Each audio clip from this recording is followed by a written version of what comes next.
Welcome back, everyone. I hope you enjoyed your breakout sessions. It's time now for the final plenary session of the day and for this forum. The great Singaporean planner Liu Tai-Ker said a city is the largest man-made industrial design, like a giant car, a huge washing machine, or a mammoth refrigerator. This urban machine must first function extremely effectively and efficiently. It must also be user-friendly, like all great industrial design production. Well, cities are repositories of hopes and dreams where people strive and search for a better life. They are always places of refuge for the poor. So this final session will address how cities in Central and Eastern Europe can provide affordable housing for all its people in need. Your moderator for the session is Leonardo Ebner, Policy Advisor on Employment and Public Services at the Council of European Municipalities and Regions. Leonardo. Thanks a lot, Dean. Well, welcome everyone. I hope you had very good breakout session, and now you're ready for this last plenary session. But please stay tuned because we will also have the closing ceremony at the end of the day. So I would like to welcome all our speakers. We really have an outstanding panel today. And first of all, I would like to introduce myself. As Dean said, I'm Leonardo Ebner. I work for the CMR, which is the Council of European Municipalities and Regions, which is the broadest and oldest, because we celebrated our 17th anniversary this year, European Association of Local Authorities. So this is why I'm sitting here with these distinguished guests. I would like then to start introducing indeed our guests, who are Brossat, the Deputy Mayor of Paris, who is in charge of housing matters, and he has a very extraordinary, I would say, track record in the field of housing policies, and especially is well known for his position in defending in fighting for a fair evolution of the housing market in Paris. And I must say, on a very personal note, myself, I lived in Paris some 10 years ago as a young student, and so I would very much have appreciated someone fighting in that direction back then. Then we will move to our next speaker, Lenka Antonalova-Plavuchova, and I really hope I pronounce it in a slightly correct way, let's say, who is Deputy Mayor of Bratislava, and she's in charge of city rental housing and social policies. She also has a long experience as a local elected in the city council, and in the NGO sector in Slovakia. Then we will move to Gergely Karashony, and again, I really do hope it's a fair pronunciation, who is the mayor of Budapest, and he was elected in 2019 as the representative of a joint coalition of the opposition parties in Hungary, and is also co-chair of the Dialogue Party, and again, is also another politician with a long track record as local elected, so we will be happy to hear his contribution. Then we will have our dear, I would say, Michaela Hauer. I say dear because I know her pretty well. She's the director of the Brussels office of the city of Vienna. She collaborates with European networks such as CMR and other European institutions. And well, she has a long-standing experience in housing policies in the city of Vienna. And I would like to also stress that her approach is always very original, and especially because she's let's say a paladin of the focus on gender dimension when it comes to housing policy, which is something very rare but extremely important. And last but not least, we will have she will join us later, the member of the European Parliament, who will actually, now she had a little technical hiccup, but she will join us later, is Estrella Durá Ferrandis, and is a Spanish member of the Socialists and Democrats group. She sits in the Employment Committee of the European Parliament, and she's also has a background experience as a university professor. and she will talk to us about the report of the European Parliament on the affordable and decent and affordable housing for all. And this will be, instead of being our introduction to the panel, will be our closing. So I would like to start this session that is focusing on the role of cities in providing affordable housing in Central and Eastern Europe by actually a deputy mayor of a Western, so to say, everything is relative in life, but definitely a Western city. So Jan Brossat, the mayor of Paris, the deputy mayor of Paris, and our speakers were indeed invited to discuss how local authorities can strive for fighting and protecting market and local territories, and in order to make more accessible rental housing and home ownership, removing barriers that make these two elements, home ownership and rental housing, more and more difficult and exclusive, and also to discuss about the lesson that we all learned during the COVID pandemic, which unfortunately I would say is still going on. So it's something that we are still witnessing and we have to still face. Monsieur Brossat, I think the floor is yours. Thanks. Sorry. Last but not least, I was asked to remind to our public that we will have some consecutive interpretation. So do not worry when the speaker will stop and then we will have the interpreter. Please, Mr. Brossat. Merci beaucoup. Très heureux de pouvoir participer à vos discussions et de représenter la maire de Paris à cette occasion pour évoquer la politique du logement à Paris. Very happy to be here and to be able to represent the mayor of Paris in order to talk about using policy here in Paris. Thank you. La ville de Paris a une politique très active en matière de logement. C'est une politique que nous avons mise en œuvre depuis 20 ans environ, avec un certain nombre d'évolutions, mais enfin en tout cas une politique qui trouve sa source au début des années 2000. Okay, and Paris City has very active politic and policies, and it's been almost 20 years that it starts to grow on more and more, but it began almost, the source is 2020. Cette politique, elle vise en réalité à remédier à un problème de logement structurel à Paris. Et ce problème de logement structurel,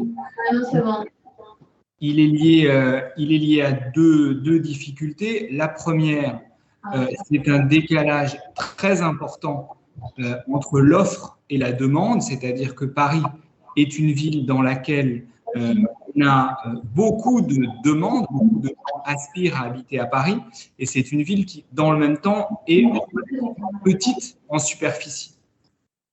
Okay. The problem we have in Paris is like a structural problem. We have actually two problems. The first one is like the difference we have with the offer and the demand. The fact that we have a lot of demands in Paris, but we don't have enough using to provide. So it's a small city. Le deuxième problème, c'est que en plus d'être petite, Paris est une ville qui est déjà très construite, très dense, et dans lesquelles on a très peu de possibilités de construire de nouveaux logements pour remédier aux problèmes de logement que nous avons. And the second problem is that Paris is already very built. We have a lot of construction. It's a dense city, so it's complicated for us to build new housing in the city. À partir de ces deux difficultés, nous avons malgré tout mis en place une politique qui repose sur deux piliers. Le premier pilier, j'y reviendrai, c'est le développement du logement social. Et le deuxième pilier, c'est la régulation du logement privé. Okay, so the policy that we have enhanced in Paris is first, we have 2 points for this policy. The first one is the social housing development.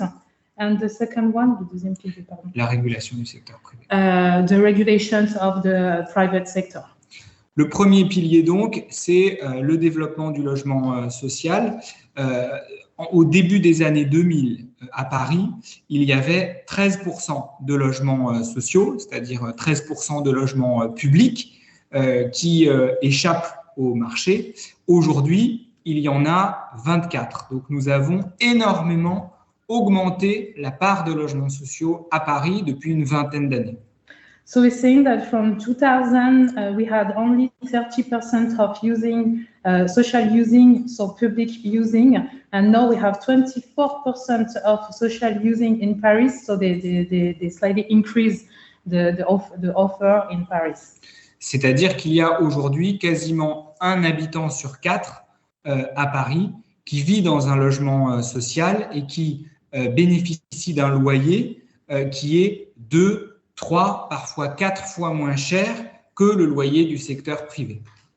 So it means that we have one inhabitants above 4 that they have social using, and they pay like 4 times less than a private using. Cette politique-là, elle s'appuie sur plusieurs outils, sur d'abord de la planification en matière d'urbanisme, des obligations que nous avons fixées aux promoteurs privés. Par exemple, pour toute construction de logements neufs, il y a obligation de faire 30% de logements sociaux. Okay, so these policies have like different tools. We're using different tools. So first is the planification. So they oblige like the private constructors to build like 30% of social using. Et par ailleurs, nous avons aussi une politique très développée de rachat d'immeubles, c'est-à-dire que la ville de Paris rachète des immeubles de logement privés, des immeubles de bureaux qu'elle transforme en logements sociaux. Et comme je vous le disais tout à l'heure, comme Paris est une ville très dense et très construite, c'est justement l'un des moyens que nous avons trouvé pour faire du logement social malgré cette contrainte.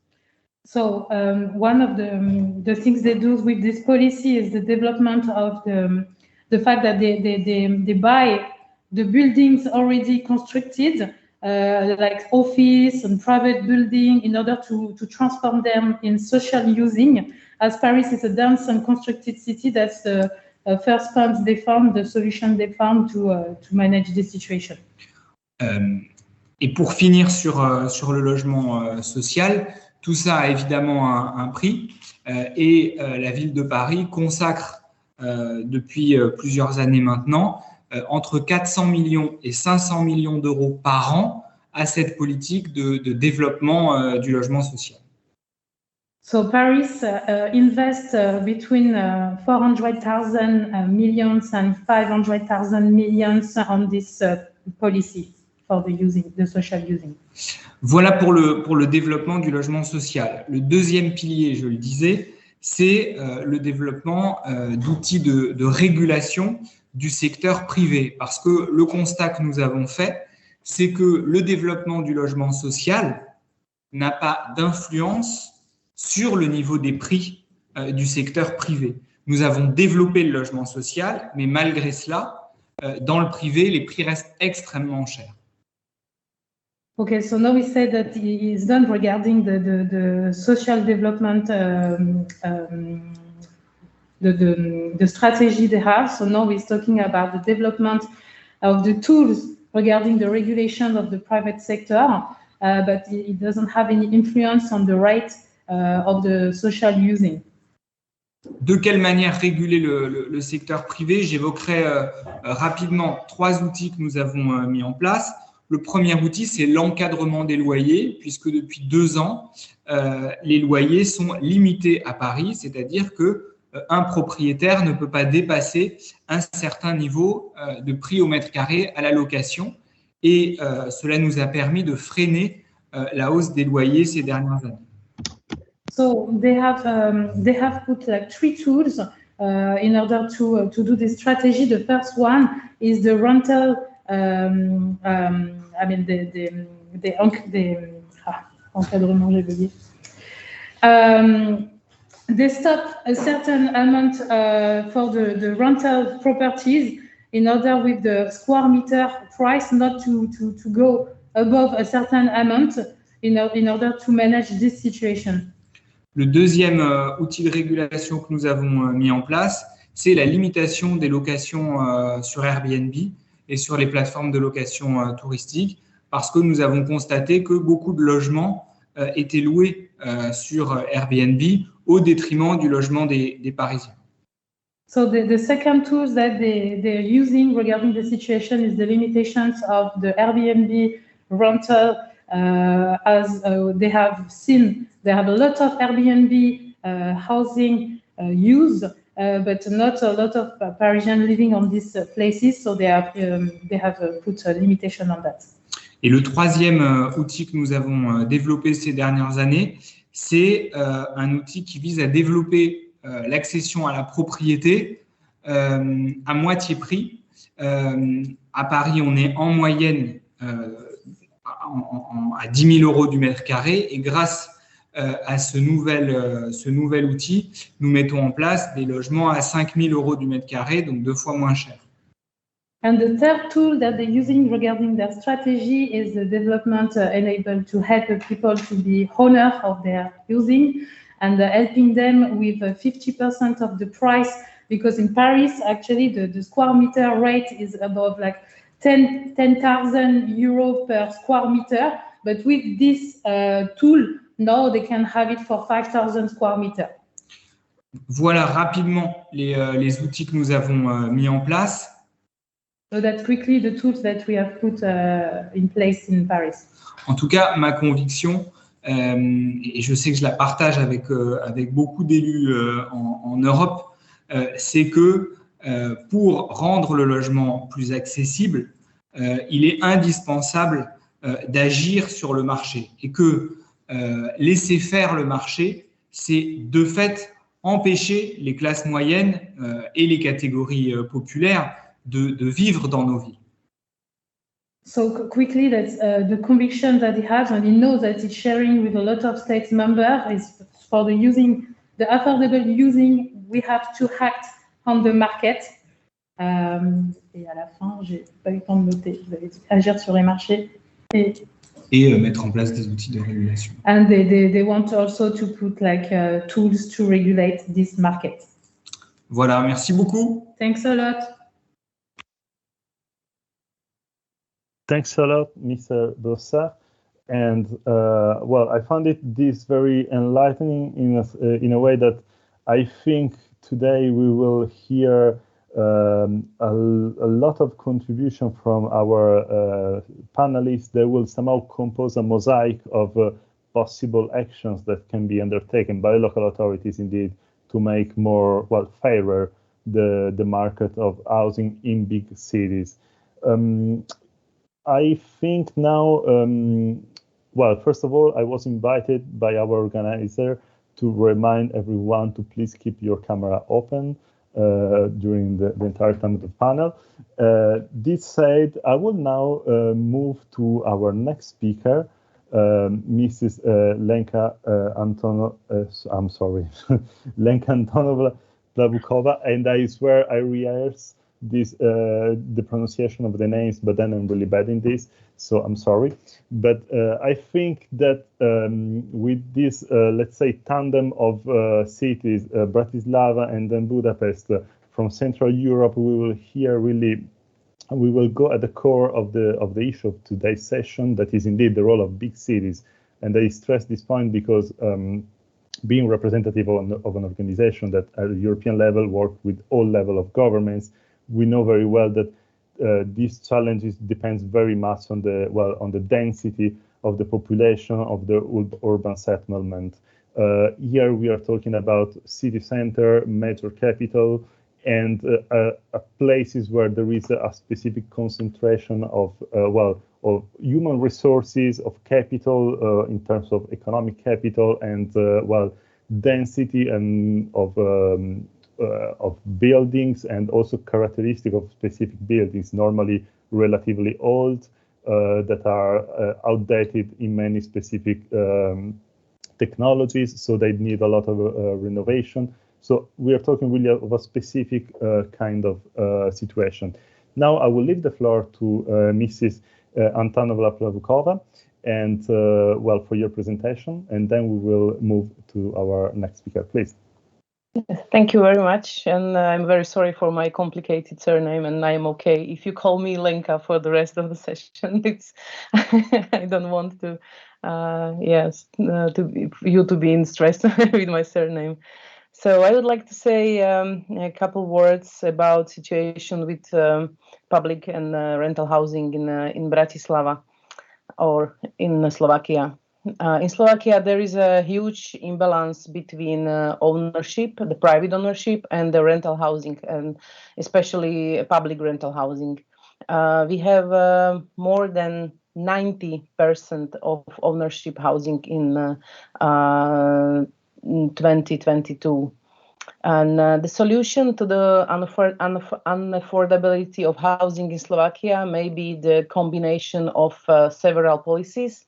For example, increasing the amount of available public rental housing, for example, by buying apartments through rental agencies, by supporting households in the commercial, owner-occupied or rental housing sector in the form of non-refundable housing submissions, or other subventions, or other forms of ad hoc financial support, for example, crisis funds or EU funds. So yes, diversity in housing is needed, but what we need the most is to support the housing needs of people and to do the best we can to prevent evictions, unnecessary and reversible evictions for financial or other life complicated situations and other reasons.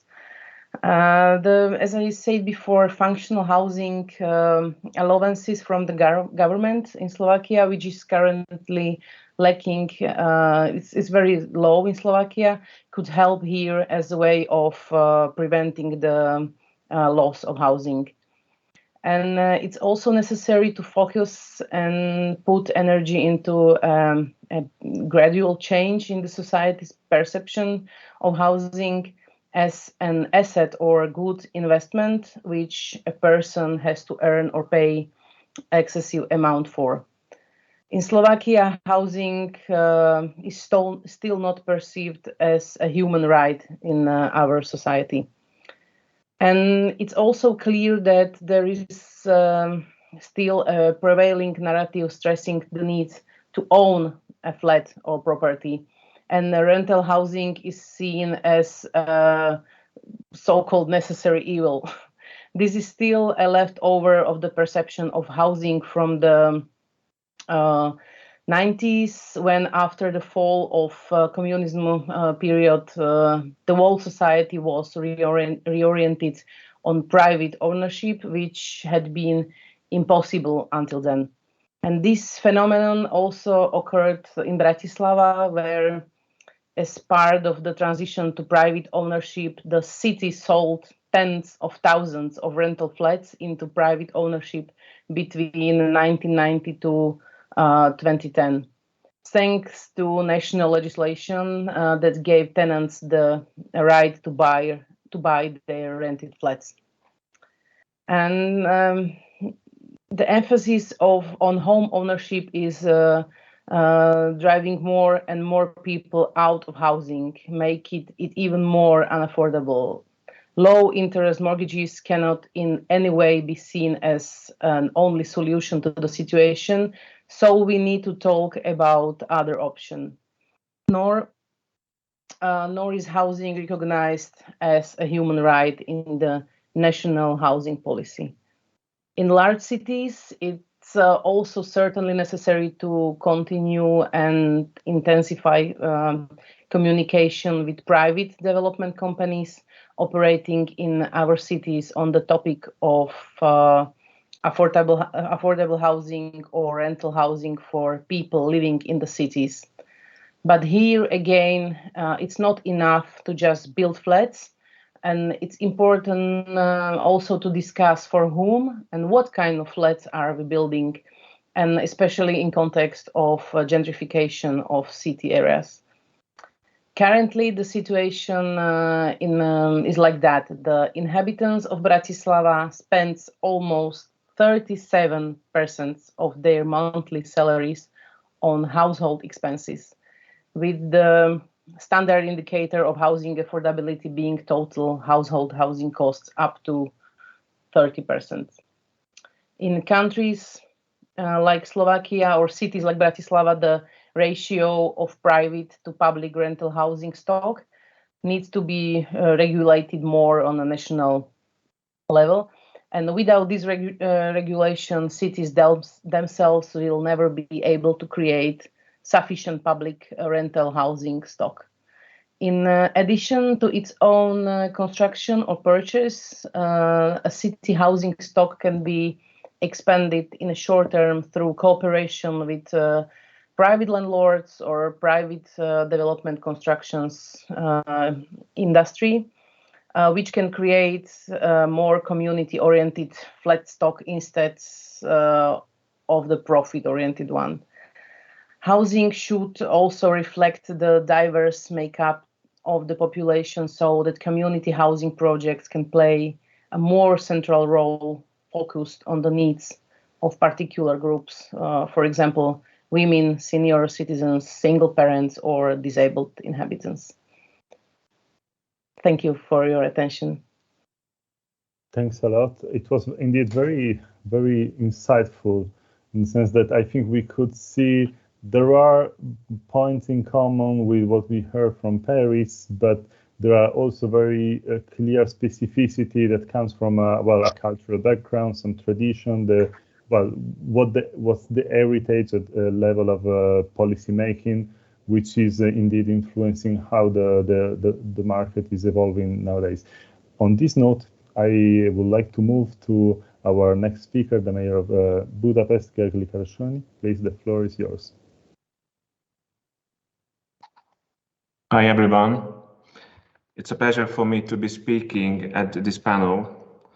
As a mayor with firm beliefs on affordable housing, I wanted to share my thoughts with you on the situation in Budapest, the struggles with our central government, and our plans on creating affordable housing in the capital. Access to affordable and secure housing should be considered a right. We should think about housing affordability from a perspective of the right to housing, the fulfillment of which is of crucial importance for the welfare, health, and life opportunities of our citizens. Housing affordability is a decisive factor in the development and competitiveness of national and metropolitan economies, while also increasingly become a problem in most large cities in Europe and around the world.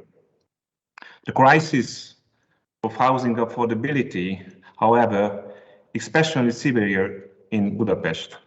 Between 2015 and 2020, the rise of house prices in other Central European capital cities, Bratislava, Ljubljana, Vienna, and Zagreb, amounted to a maximum of 20 to 30%.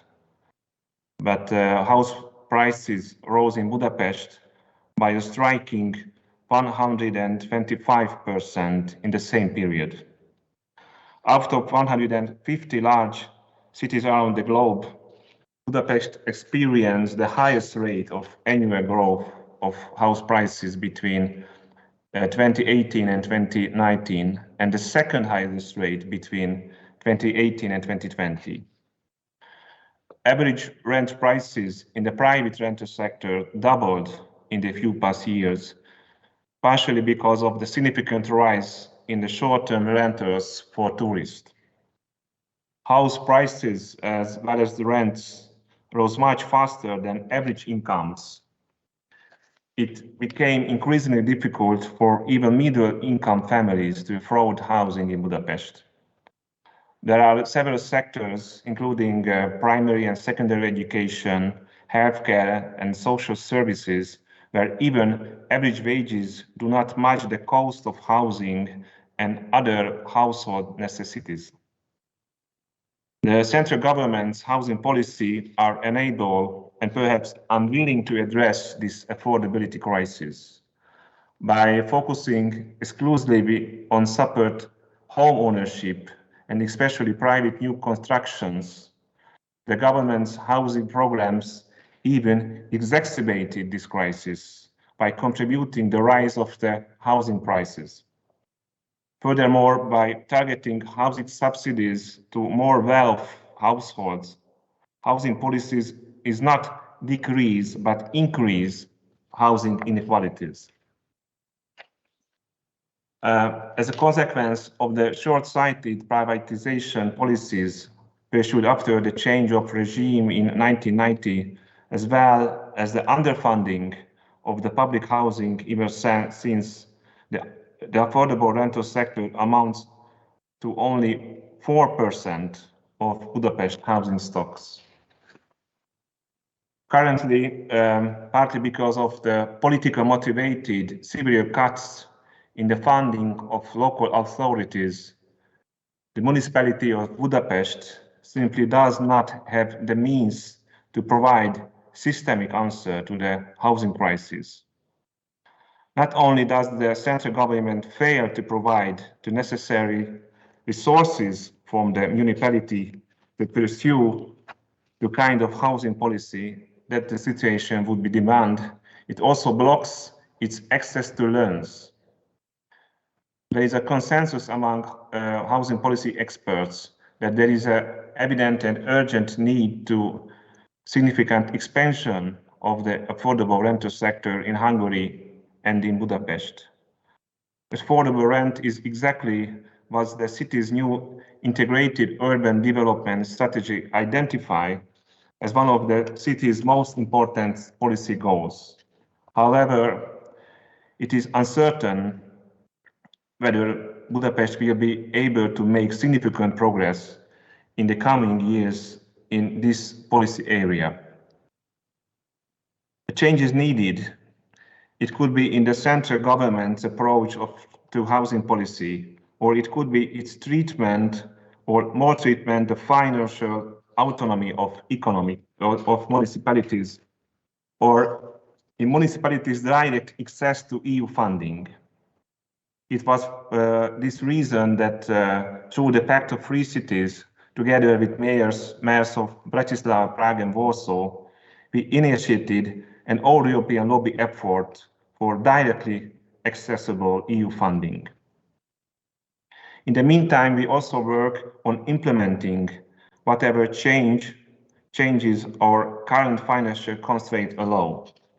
And this is in order to address some of the most unacceptable manifestations of the affordable crisis, including evictions, energy poverty, and homelessness.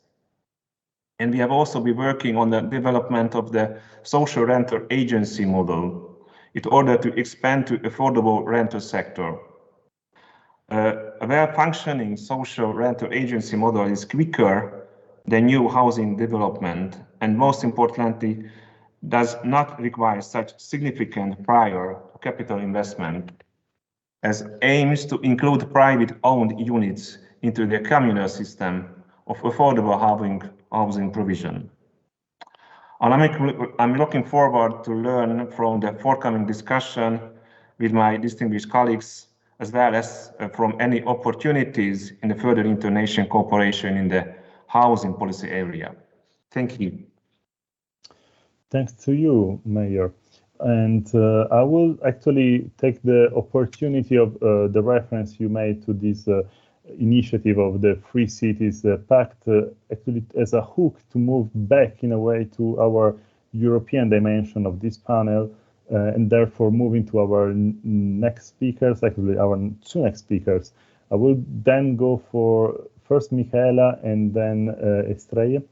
And well, Michaela, I will let you speak, and but before I would also like to remind our public that you were one of the coordinator of the Urban Agenda Partnership on the affordable housing. That was a a considerable effort undertaken by several European cities with the support of the European Commission in the field of affordable housing, and then we will move to a representative of the European Parliament.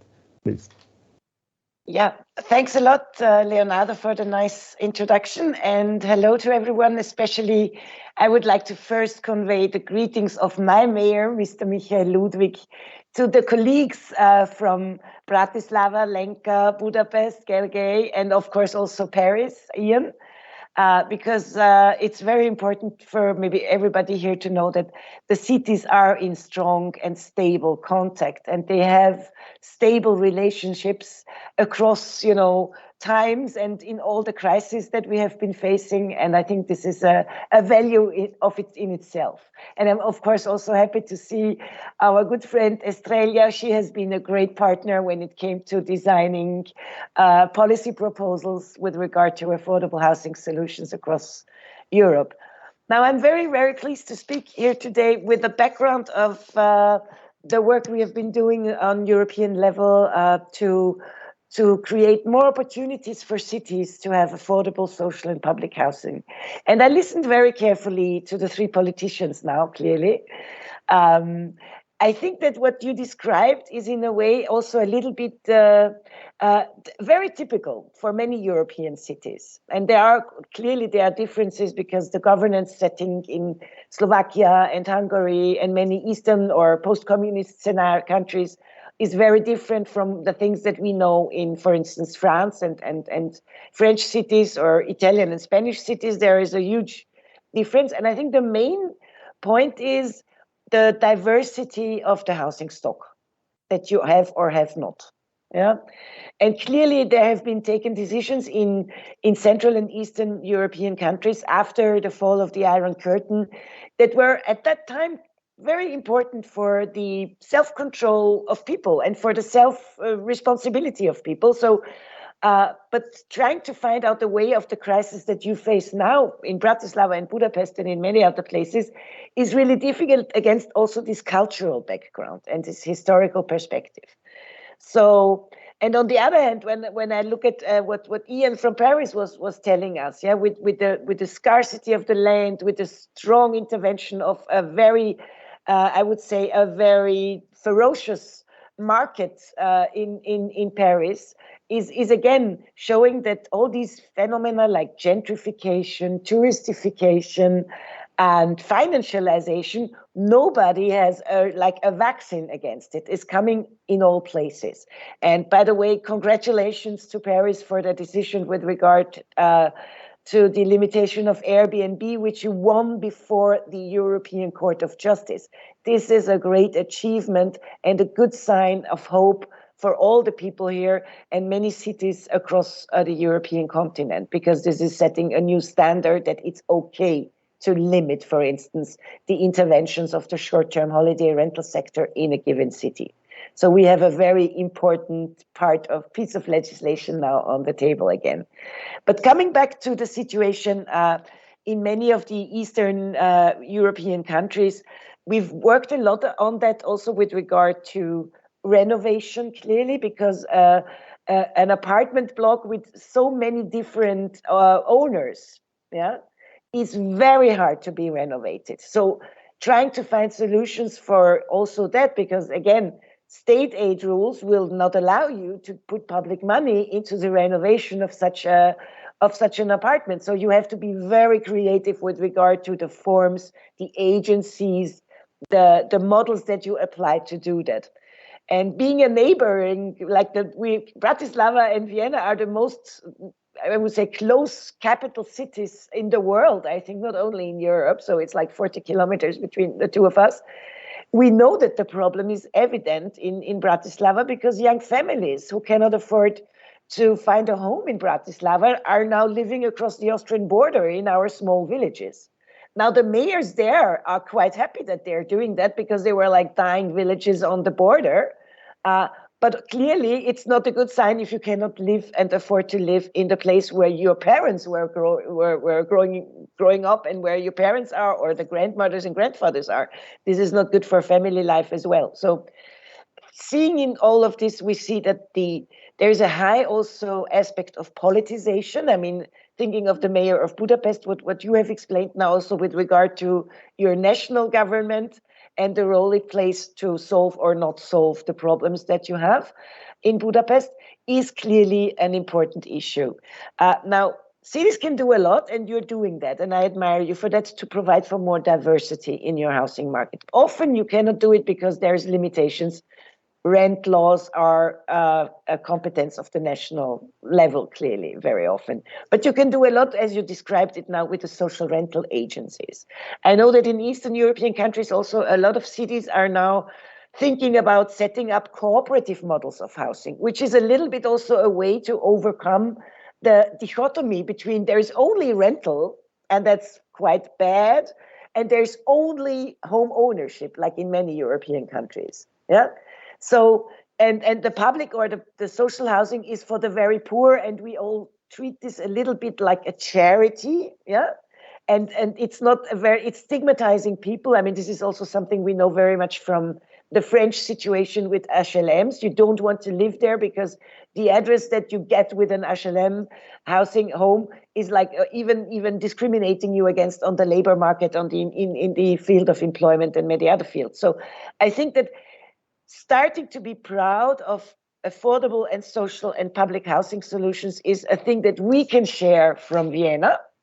Yeah, I think we have a long record on that, but it's also encouraging everybody to, promote the models of cooperative and social housing, with also giving people back pride to live in good places. I know it's not that easy, but the point that I want to make is to create more diversity. And I think that Estrella now will also answer the question about how can we possibly do that on EU level, and how can the EU contribute to that?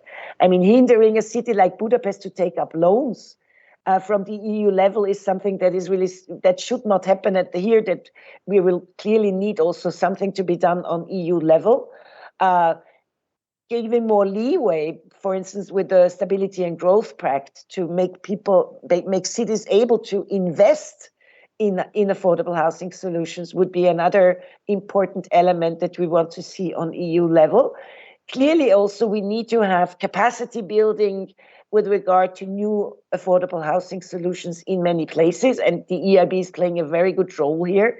But I think that the European level also has to deliver for cities, not only for member states, to create more affordable housing for their citizens and to protect them from phenomena like speculation, gentrification, financialization, and touristification. So thanks a lot for the opportunity to share our findings there. And back to you, Leonardo. Thanks. Well, on this note, it's a perfect transition to Madam Estrella Durá Ferrandis. I think she will present her work as shadow rapporteur on the report of the European Parliament, Access to Decent and Affordable Housing for All, that was approved by the Parliament last January 21. And therefore, the floor is yours, please. Thank you very much. Thank you very much for the invitation. First, I would like to say that I am really glad to share this panel with so experts, representatives of local government. I think, of course, municipalities play an essential role in ensuring adequate and affordable housing.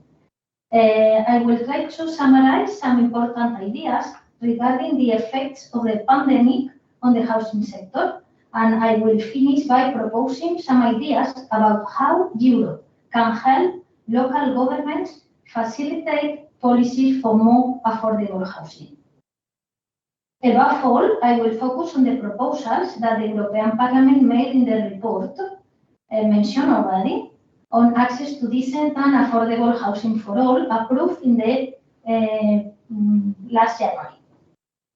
Regarding the first idea, I want to point out that although the pandemic has had significant consequences in all areas, including housing, the reality is that the housing crisis already existed before the coronavirus.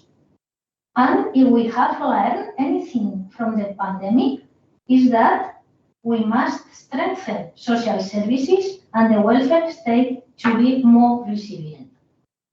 We have to transform what until now has been an object of consumption and speculation into a fundamental right and one of the pillars of the EU welfare state.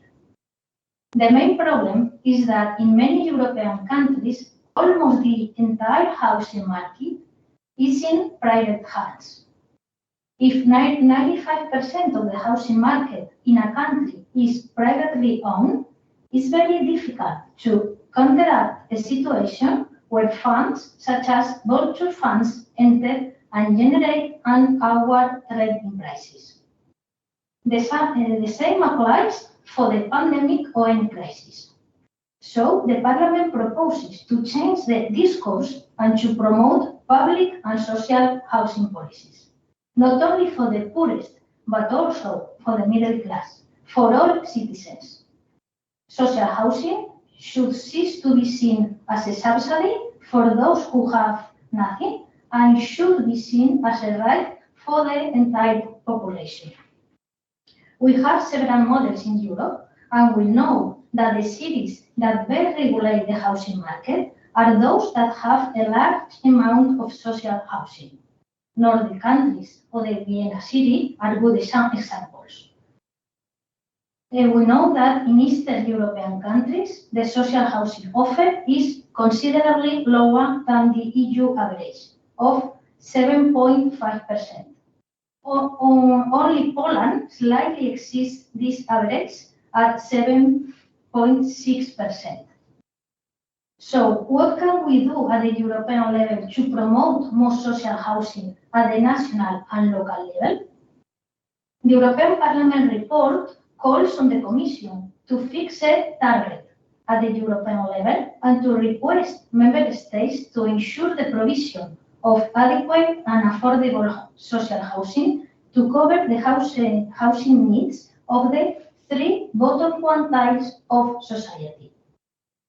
My group at the Parliament, the S&D Group, also called on the Commission to implement a standard that at least 30% of all new houses should be affordable housing for the lower income group, and at least another 30% for the middle income group. In addition, the Commission can have a significant impact on national housing policies relating to the services of general economic interest and the application of state aid rules. Social housing is the only sector in the SGEI decision for which the European Commission mentioned a target group. However, it's not the case for hospitals or other social services.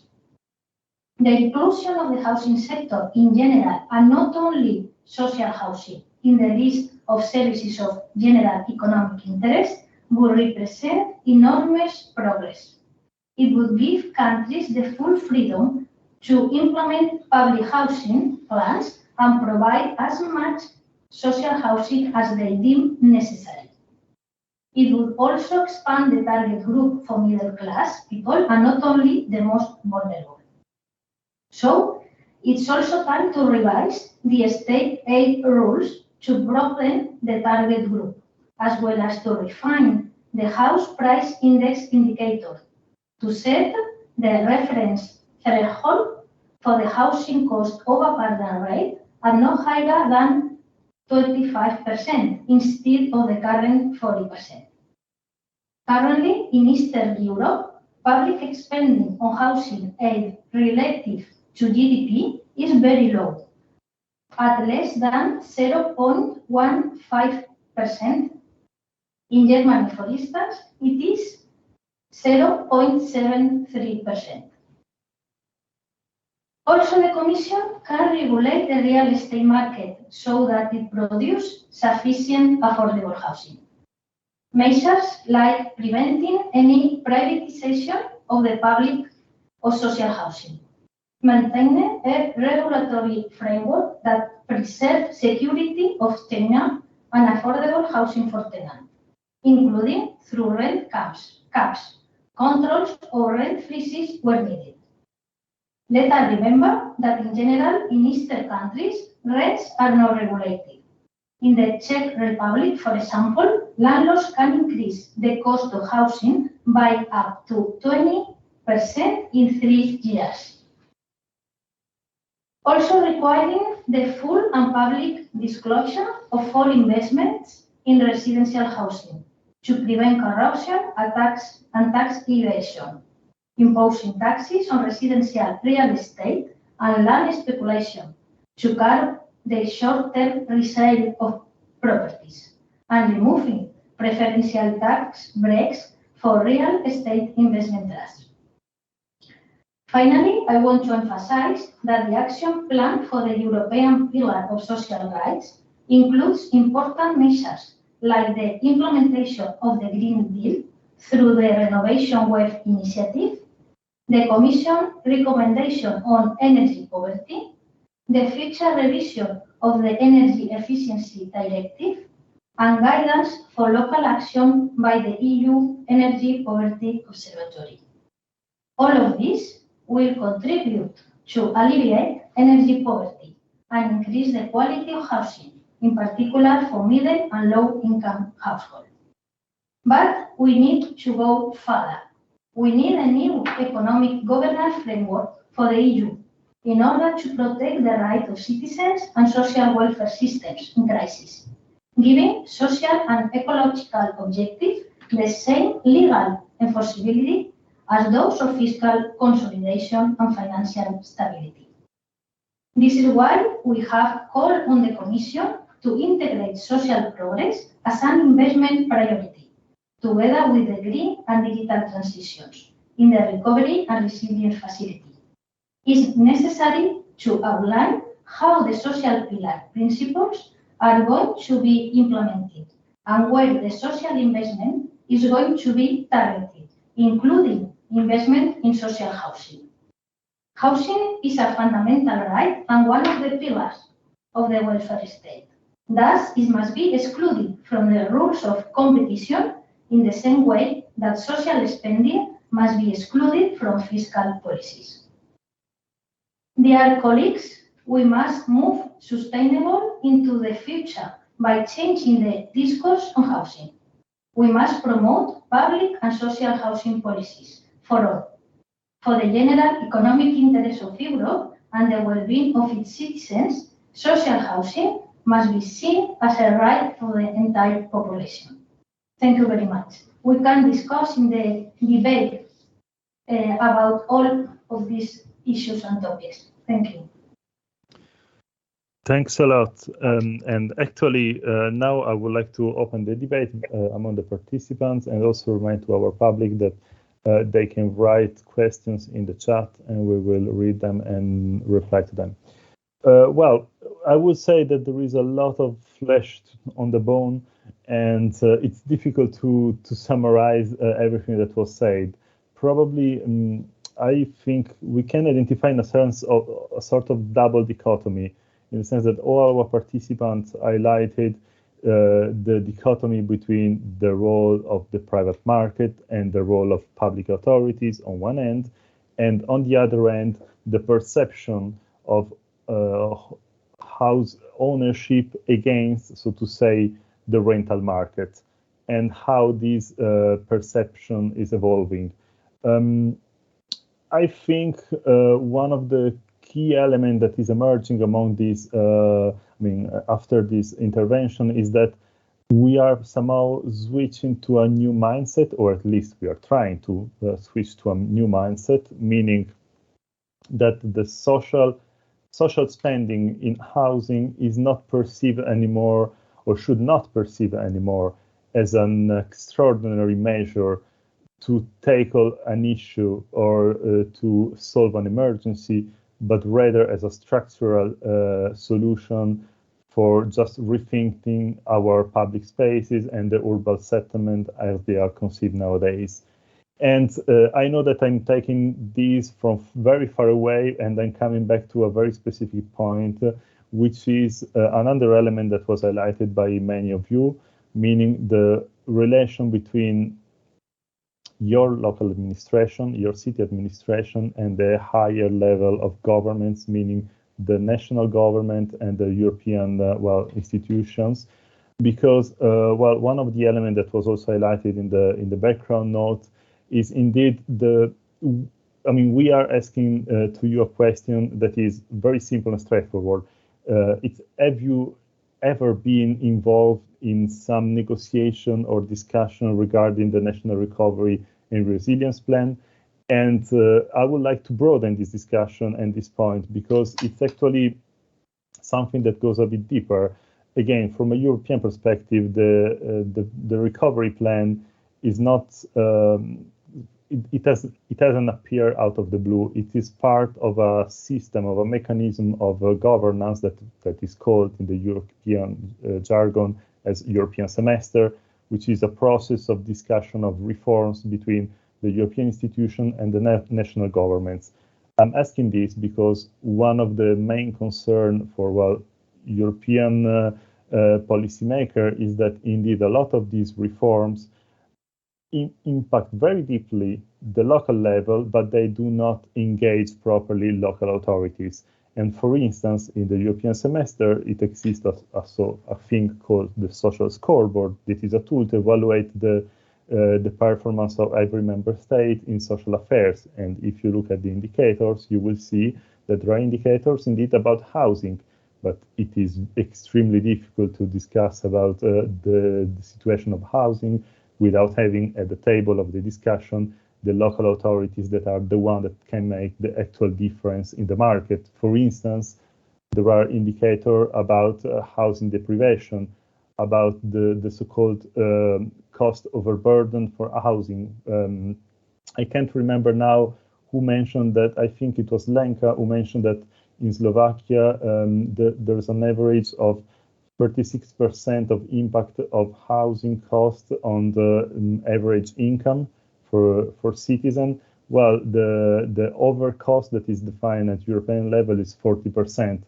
But again, it means we are very close, but it also means that we really do need to have at the table of the decision maker the people that can make the difference. So I'm trying to wrap up this very broad issue and address it to you. I will follow the same order we had, therefore starting again from Lenka.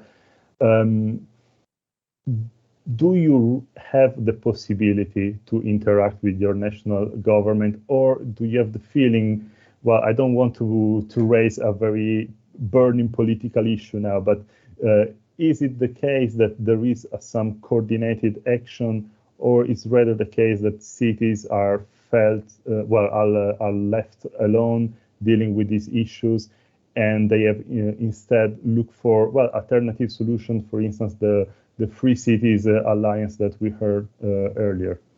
Please, I will start from you, Lenka. Thank you for the very interesting question. Yes, we do have a dialogue with our national government regarding the national housing policies. Last week, we were discussing the new state conception about housing policies for the next 10 years. But the discussion was a bit formal, in my opinion. And what is a problem then that the situation in Bratislava is a bigger, and the capital city, the situation is very, very different than in other parts of Slovakia. And this conception is written from the point of the state level and not from the point of our regional, especially region of capital city.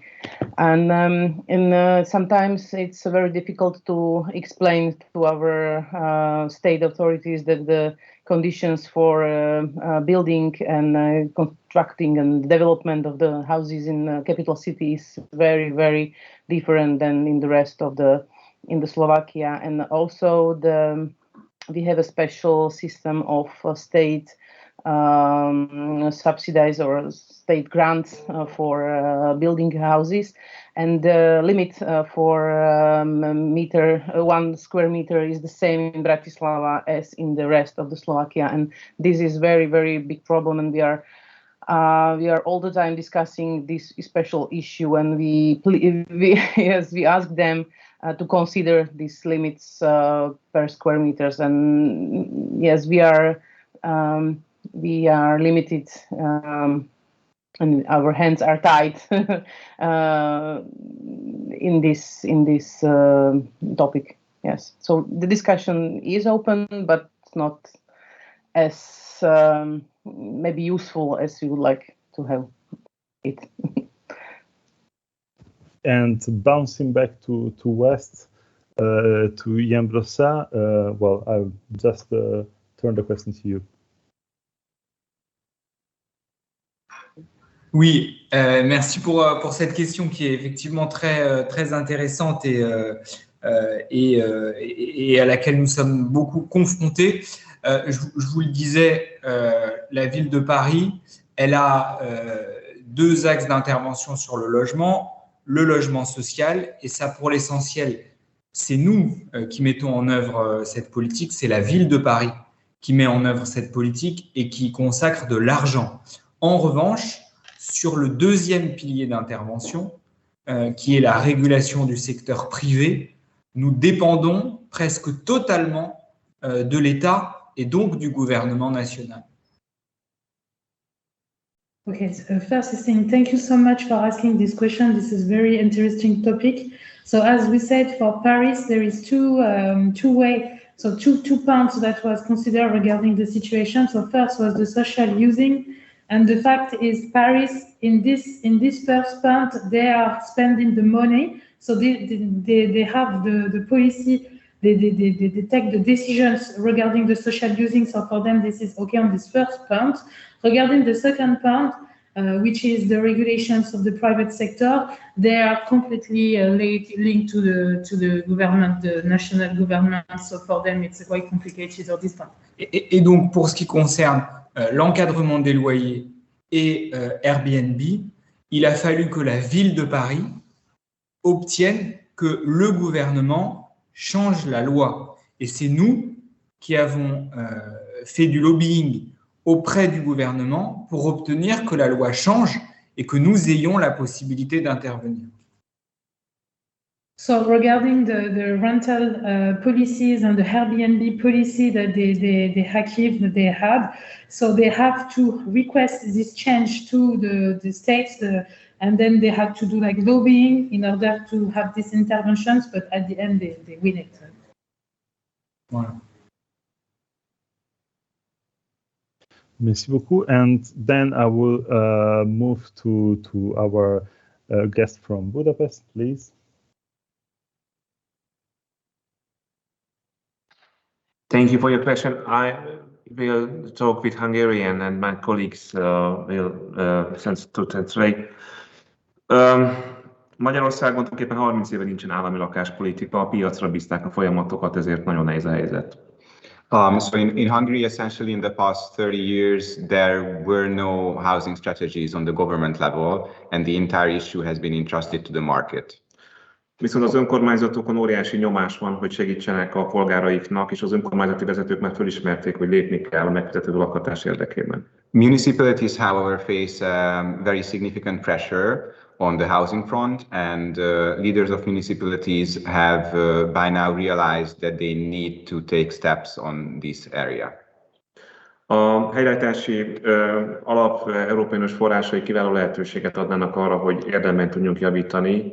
A magyar kormány azonban semmilyen egyeztetést nem folytatott az önkormányzatokkal ezzel a tervvel kapcsolatosan, és nincsenek is benne érdemben lakhatást szolgáló javaslatok. So funds accessible through the National Recovery and Resilience Plans would be ideal for addressing housing issues.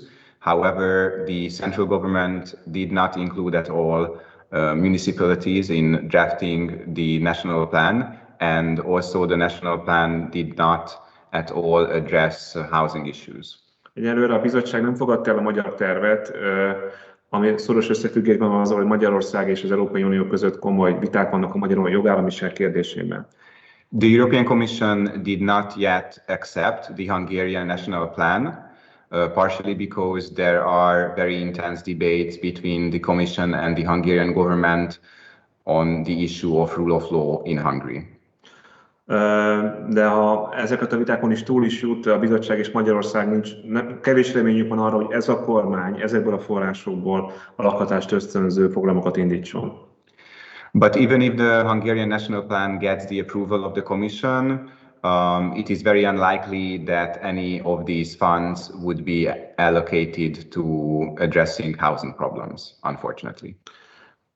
Ezzel párhuzamosan a fővárosi önkormányzat és az önkormányzati szövetségek egy alternatív javaslattal álltak elő, egy alternatív eljárási tervvel, amiben nagyon sok lakhatást segítő dolog van, és Magyarországon nem csak az energiaszegénység ezek között különösen fontos, és a város, illetve az ország ideális klímastratégiájával egyébként az energiahatékonyság növelése is egy fontos elem lenne, tehát itt összefügg a lakhatás és a klímavédelem.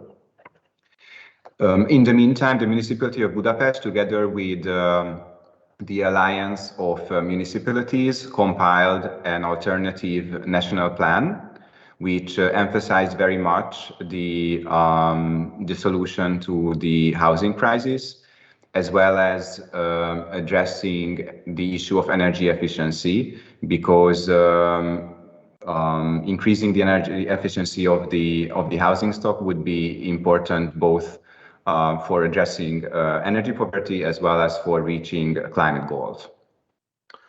Magyarországon jövő áprilisban választások lesznek, és azt reméljük, hogy ezekben az alternatív javaslatokból egy új kormánnyal közösen az önkormányzatok sok mindent meg tudnak valósítani. Next spring there will be parliamentary elections in Hungary, and we hope that with a possible new government, many of these proposals will realize. We will be able to realize these together with the municipalities. Thanks a lot, and best of luck. And well, then, Michaela, I will be very curious to hear your take on this. And actually, I would also like to integrate this question with something that is coming from the chat. I don't know whether you can see it. Indeed, a participant is asking whether you think that the European initiative on Housing 2030 that is indeed asking to have more regulative action from national governments on financial real estate is something on which you would agree. I would tend to say yes, of course, and I would also tend to say that the European Parliament is on this side when we talk about state aid. A revision of state aid rules at European level in this sense, it's very much needed. But still, I would like to very much hear your opinion. Yeah, thanks, Leonardo. And I think that what Lenka, Gergely, and Ian now described is really a big part of the problem. Yeah, we have cities which want to deliver, and in fact, we also know that EU policies can only be delivered on the ground. But there's always, I would say, this Teflon layer, a layer of Teflon, and that's the national states in between. And I know it because we've been discussing it with other cities a lot in the framework of the European Network of Cities, Eurocities. And Leonardo knows it because they have been discussing it also on the level of the Council of European Municipalities and Regions. The European Committee of the Regions also made the point, without the cities, you cannot really implement all the big aims, the big goals of the European Union, but you can also not deliver a very good recovery and resilience program. So clearly this has also happened in my own country. The regions were proposing a lot of projects, but it was like very, very, I would say, a more random point whether your program was taken up by the national government in the resilience plan. So the question is, how can we achieve more weight? How can we give cities and municipalities more weight in the European decision-making process? And I think that the conference on the future of Europe is a bit a missed chance on that, because it's not taking up the institutional point to that extent that I would wish it to see more cities on the table when it comes to design EU policy, but also when it comes to manage and deliver. Now, there is a little sign of hope always, which is the European Parliament. They have always been very, very friendly to also respect the role of cities in EU policy making and also in the whole recovery and resilience facility, as well as the multi-annual financial framework. They were encouraging the Commission to give cities and municipalities a bigger role, but it was not really taken up by the Commission. The Commission at that point really said to us, when we came to them and said, listen, the cities need also to have something. Said, yeah, go and negotiate it with your national state. Now, we have heard from Lenka, we have heard from Gege and from Ian how easy this has been, obviously. So, and this is why my pledge would go into having a more, a clearer, a real multi-level governance system on European level. That's the one answer. And with regard to the question we have now heard about the regulating the markets, clearly we need this, because what we've seen and what is also causing these big inequalities in our societies, and a reason to that is that we have seen a shift of investment capital from the real economy to really the more volatile and speculative part of the economy. And the financial markets are not the real economy. So my wish would be that we could have someone like Greta Thunberg for the control of the financial markets. That's a great image. We vote for you.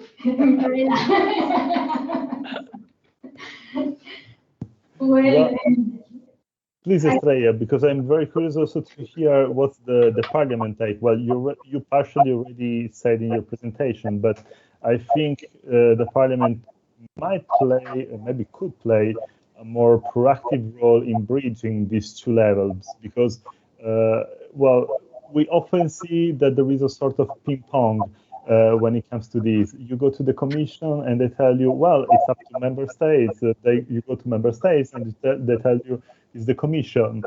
And the Parliament might be the bridge to partially at least fill this gap.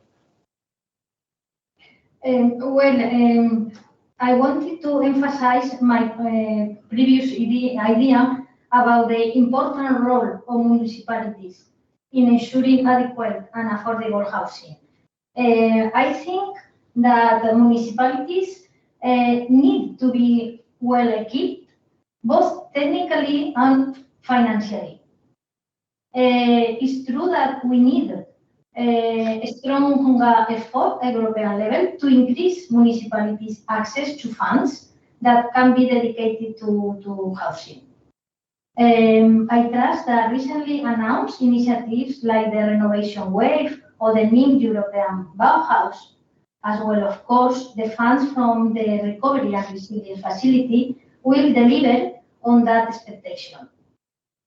In fact, the Recovery and Resilience Facility recognizes the role played by local actors in implementing reforms and investments. And that, of course, includes housing. One of the deliverables of the measures funded by the Recovery and Resilience Facility, especially for the renovation of stocks towards a higher energy efficiency. So, but I think that what is also key is that beyond making funding available, we engage with local authorities to make sure that they know the funds available, but also that they have the know-how to apply for them, and that they have enough technical capacity to implement and monitor those investments. I think it's difficult, but we need to reinforce the role of municipalities in the access to the funds and also in the management of them. So I think I hope that through the European instruments, we have to assess the national plans, the semester and the specific country recommendation. We can work on these important issues. Thanks a lot. So I think we can count on you on this fight. Together with Michaela. Well, and all the cities. And all of you, of course. Yeah. Well, I will now go on a completely different, in a way, opposite approach, and I will address this question specifically to our mayors and deputy mayors, because actually we often say that the cities, municipalities, they are the closest level of government to cities. They are to citizens. They are the one that best understand their needs. They are best able to represent their wishes and their fears. So I would like to ask you, on your experience, what has been the reception of your policies? What's your experience on how citizens have, because, you know, I'm being now a bit the devil's lawyer for once, and saying that, well, the reforms and the measure you presented, I guess, made quite some people unhappy because they influence the market, the private market in your territory. So, but I guess I'm sure they were well justified by your political priorities that you presented. So I would like to know how these measures were received by citizens, by the private market, whether in the end it was less tragic and traumatic than expected, whether you had good feedback from your fellows. And so I will start again from Jan Brossat, Lenka, and then Gergely. Please, Jan. Oui, moi je dirais que c'est comment dire, la réception de notre politique par les citoyens, elle est paradoxale, elle est contradictoire. À l'échelle de Paris, la politique que nous menons en matière de logement, elle est majoritairement approuvée, c'est-à-dire qu'il y a une nette majorité de Parisiens qui sont favorables au développement du logement social, ou par exemple à l'encadrement des loyers et à la limitation des locations Airbnb. Cette majorité, elle est très nette et elle est réaffirmée très régulièrement. Okay, he's saying that the perception of the policies that we are applying in Paris, it's very different and contradictory with a lot of different citizens, but most of all in Paris, they do approve what they're doing. I mean, they're favorable of the policies applying on the social housing, on the Airbnb regulation, and so on. En revanche, ce que nous constatons de plus en plus à Paris, c'est des résistances à la construction de logements, et notamment souvent des citoyens qui vont devant la justice pour contester des projets de logement, ce qui nous ralentit considérablement. Okay, so the only things we see is like we have a few resistance regarding the constructions of new housing in the city. So sometimes they have like citizens going in front of the justice regarding the construction of housing in order to stop the project. Et aujourd'hui à Paris, pour être honnête, il n'y a pas un projet de construction neuve sur lequel il n'y ait pas de recours devant la justice. C'est-à-dire que c'est devenu quasi systématique. So now in Paris, it's not in every project that they have in housing, you always have citizens going in front of the justice. Donc, on y arrive, mais ça nous ralentit beaucoup. So they succeed on doing what they plan to achieve, but it's complicated for them to do so. Thanks a lot for this feedback, indeed. And well, I will give you the floor to Lenka and then Gergely. Just reminded you that please do not exceed the 4 minutes time each, because then we will have to move to the next session. Please. Thank you very much for the question. Yes, the phenomenon of NIMBYs is also very strong in Bratislava, and we as a capital city, we have now in permitting processes 2 or 3 bigger projects. And yes, we are also dealing with with this phenomenon and with the big and huge resistance of the inhabitants, and not only from inhabitants' side, but also from the local politicians and local city council members, and they usually won the local elections with the sayings that not in my backyard, please, no new development, no new houses in our surroundings. And we are trying to tackle the situation somehow. And after years and years of doing nothing in Bratislava, we start with our own municipal concept of urban housing policy for 10 years. And it's quite solid and, in my opinion, very good document and framework, and our own strategy, our common strategy of the capital city, how to address affordable housing. And the concept aims to address basic framework and long-term strategy and direction, how to build a big, better flat stock in Bratislava. And we find out 4 ways how to solve the problem of affordability of housing by both by building apartment buildings on land owned by the city council, and also through cooperation with the private sector. I think, in my opinion, we should learn from the experiences of the private sector, from the really good development companies building in Bratislava, and we can expand the availability of housing through the construction of new flats with an proportion of rental housing where it's possible. And the capital city council uses the primary assistant of the ministry through these grants, which would partially cover the costs of the construction and planning. At the present, the city council not only deals with the rental housing, but unfortunately it also has to deal with the obligation that the state has transferred to the city. Also, the problem with alternative rental housing, the so-called restituents, but it's a completely other story, and we can discuss it maybe on other platform later. Thanks a lot. Thanks.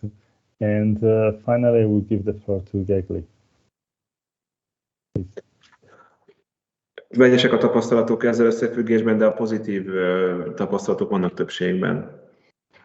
We have mixed experiences in this respect, but the majority of our experiences are positive, actually.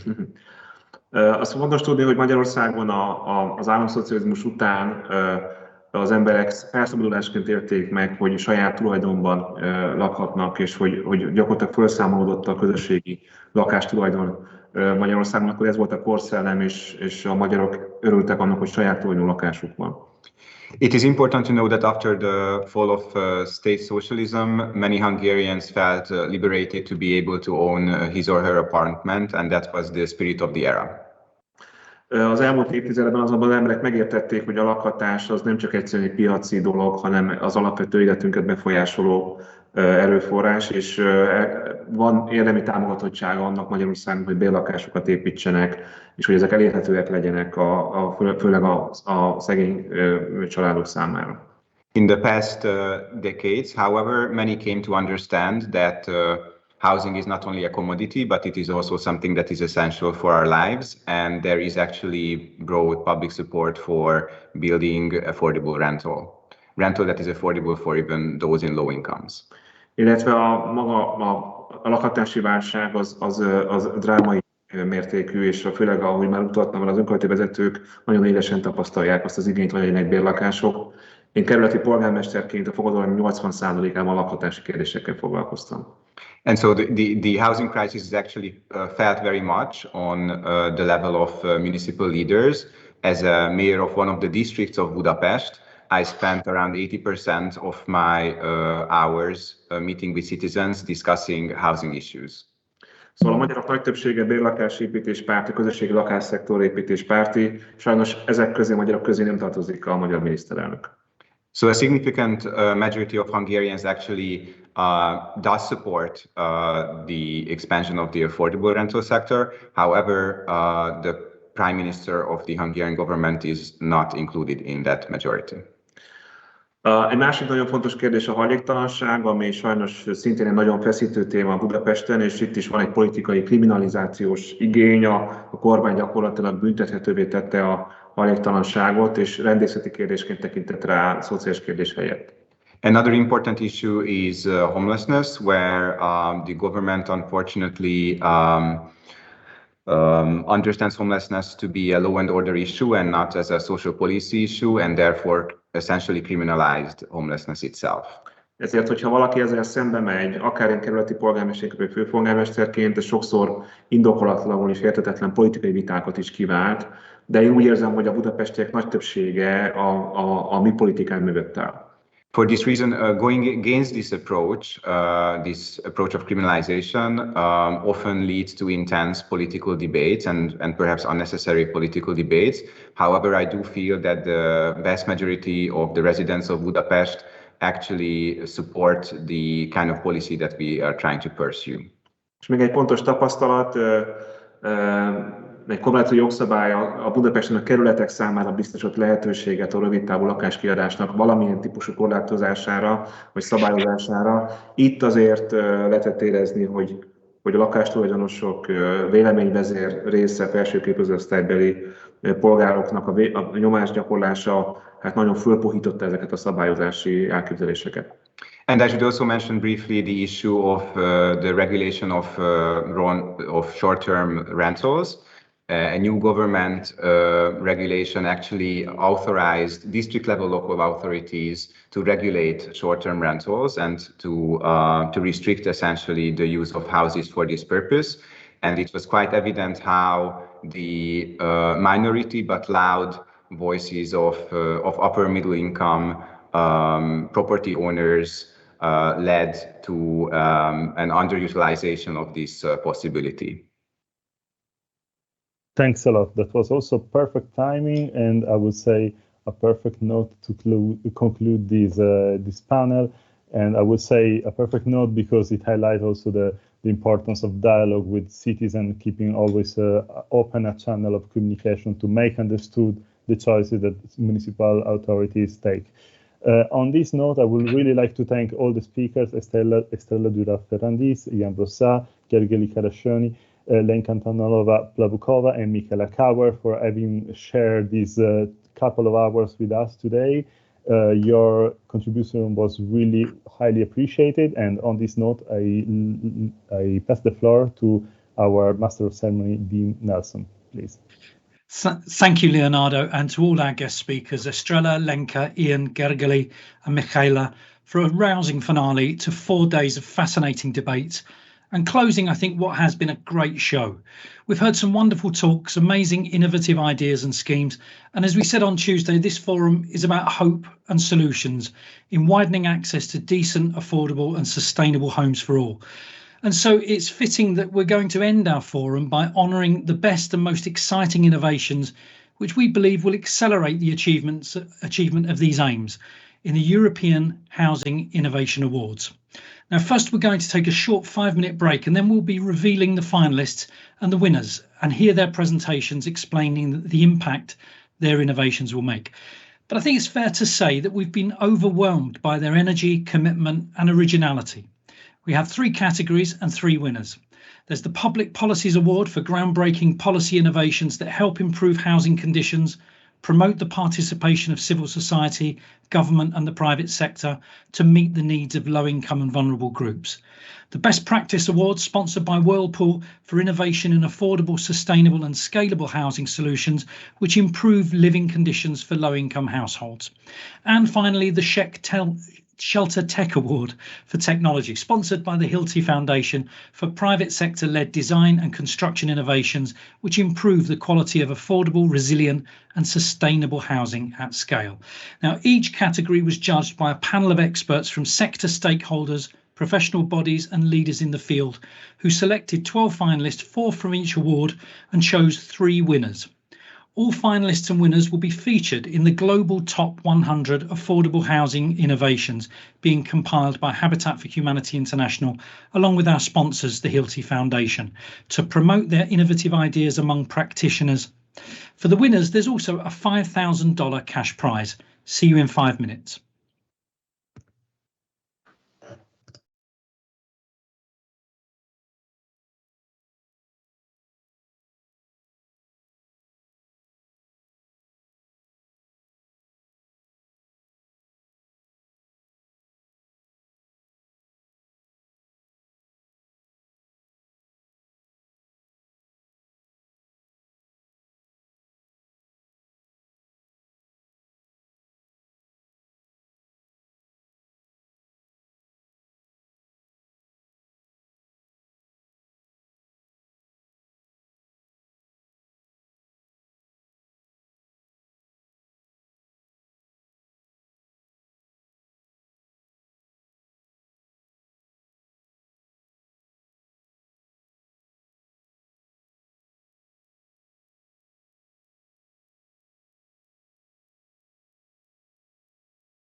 they say. And I can reveal the finalists for the Public Policies Award are initiating holistic, local, social and affordable housing solutions by Major Development Agency of Thessaloniki, MDAT, for their social rental agency initiative to provide housing to homeless, low-income and migrant groups in a city with negligible housing stock.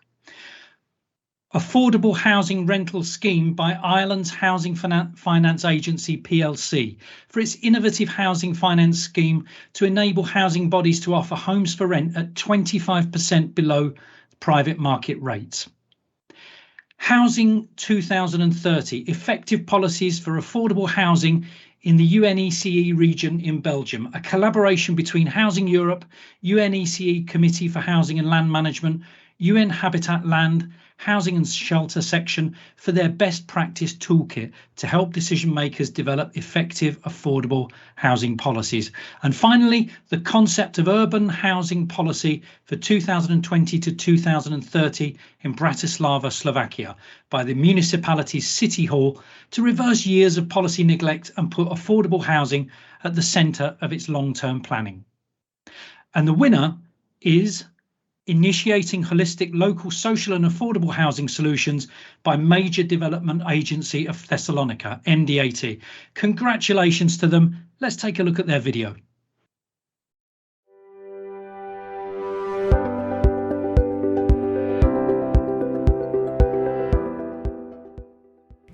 Greece never developed a strong social housing policy, as it was the case in most European countries in the past. What distinguishes Greece, even among the Southern European countries, with which it shares some common characteristics like high homeownership rates, small rental sector and marginal social sector, is that today there is zero social housing stock. There is no public body explicitly responsible for housing policy, and there is no professionalized rental sector. Thus, what has prevailed is that housing is rather an individual and family matter that has to be solved through the market. However, what we have been witnessing during the last decade of ongoing and multiple crises and austerity politics is that more and more social groups and broader parts of the population are facing very severe housing problems or even housing exclusions. At the same time, housing financialization and commercialization is advancing with the introduction of institutional and entrepreneurial players in the housing market. Thus, it is important to develop strong public intervention tools and to activate municipal and social economy actors to safeguard that social and public benefit will prevail over private profit.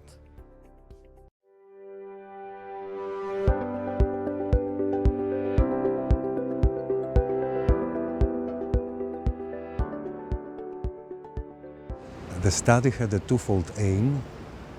It first aimed at producing better knowledge on housing-related trends and problems in the city.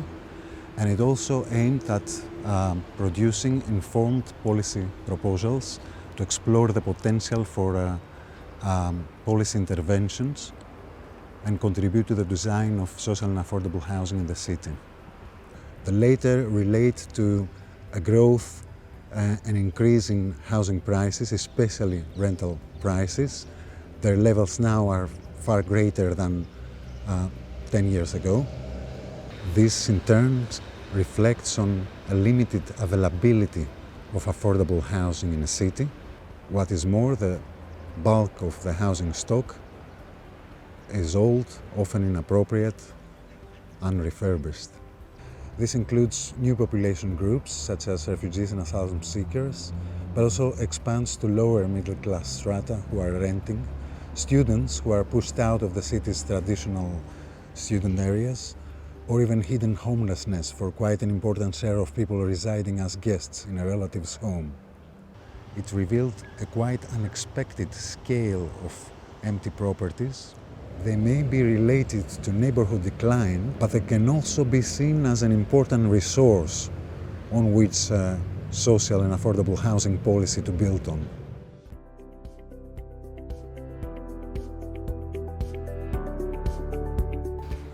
Recognizing the social pressure created on vulnerable groups in Thessaloniki by the lack of affordable housing stock and the lack of social housing policy overall in Greece, the Municipality of Thessaloniki, with support from the Major Development Agency of Thessaloniki, started a participatory strategic planning process with support from the Urbact Roof Network to be completed in 2022.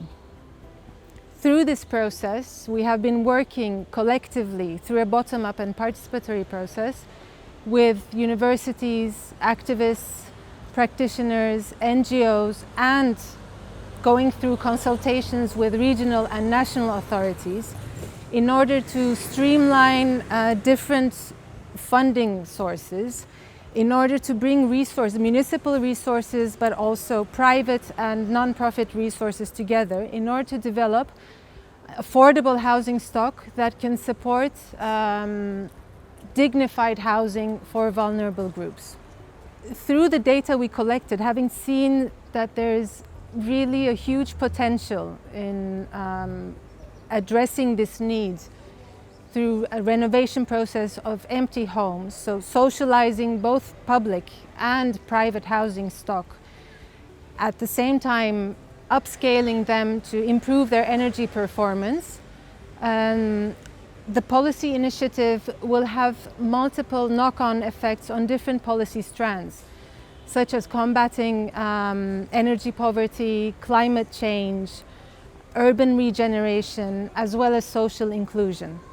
One of the first results of this initiative has been the establishment of a first-of-its-kind agency, a social rental agency in Thessaloniki, which will socialize the stock and provide it to vulnerable groups at affordable prices, so that most of the programs, social programs that are in place in the country at the moment, national programs that vulnerable groups benefit from, can actually have the sustainability that is necessary.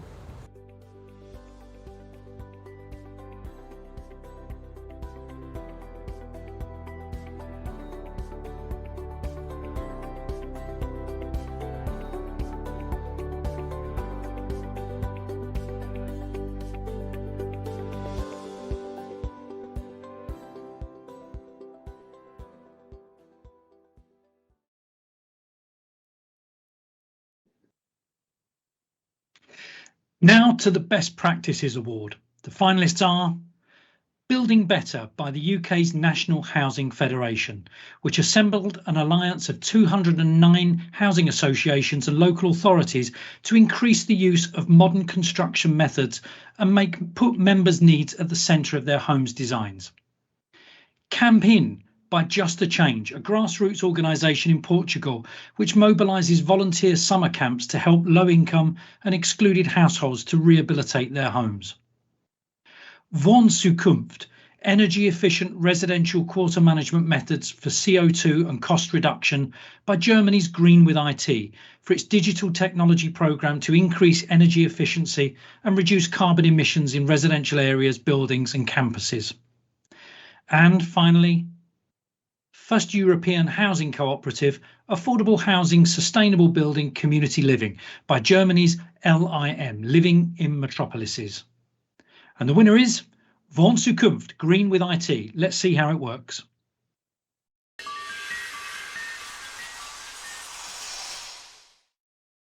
My name is Jörg Lorenz. I'm the representative of the association Green with IT, which had initiated the pilot project Wohn Zukunft.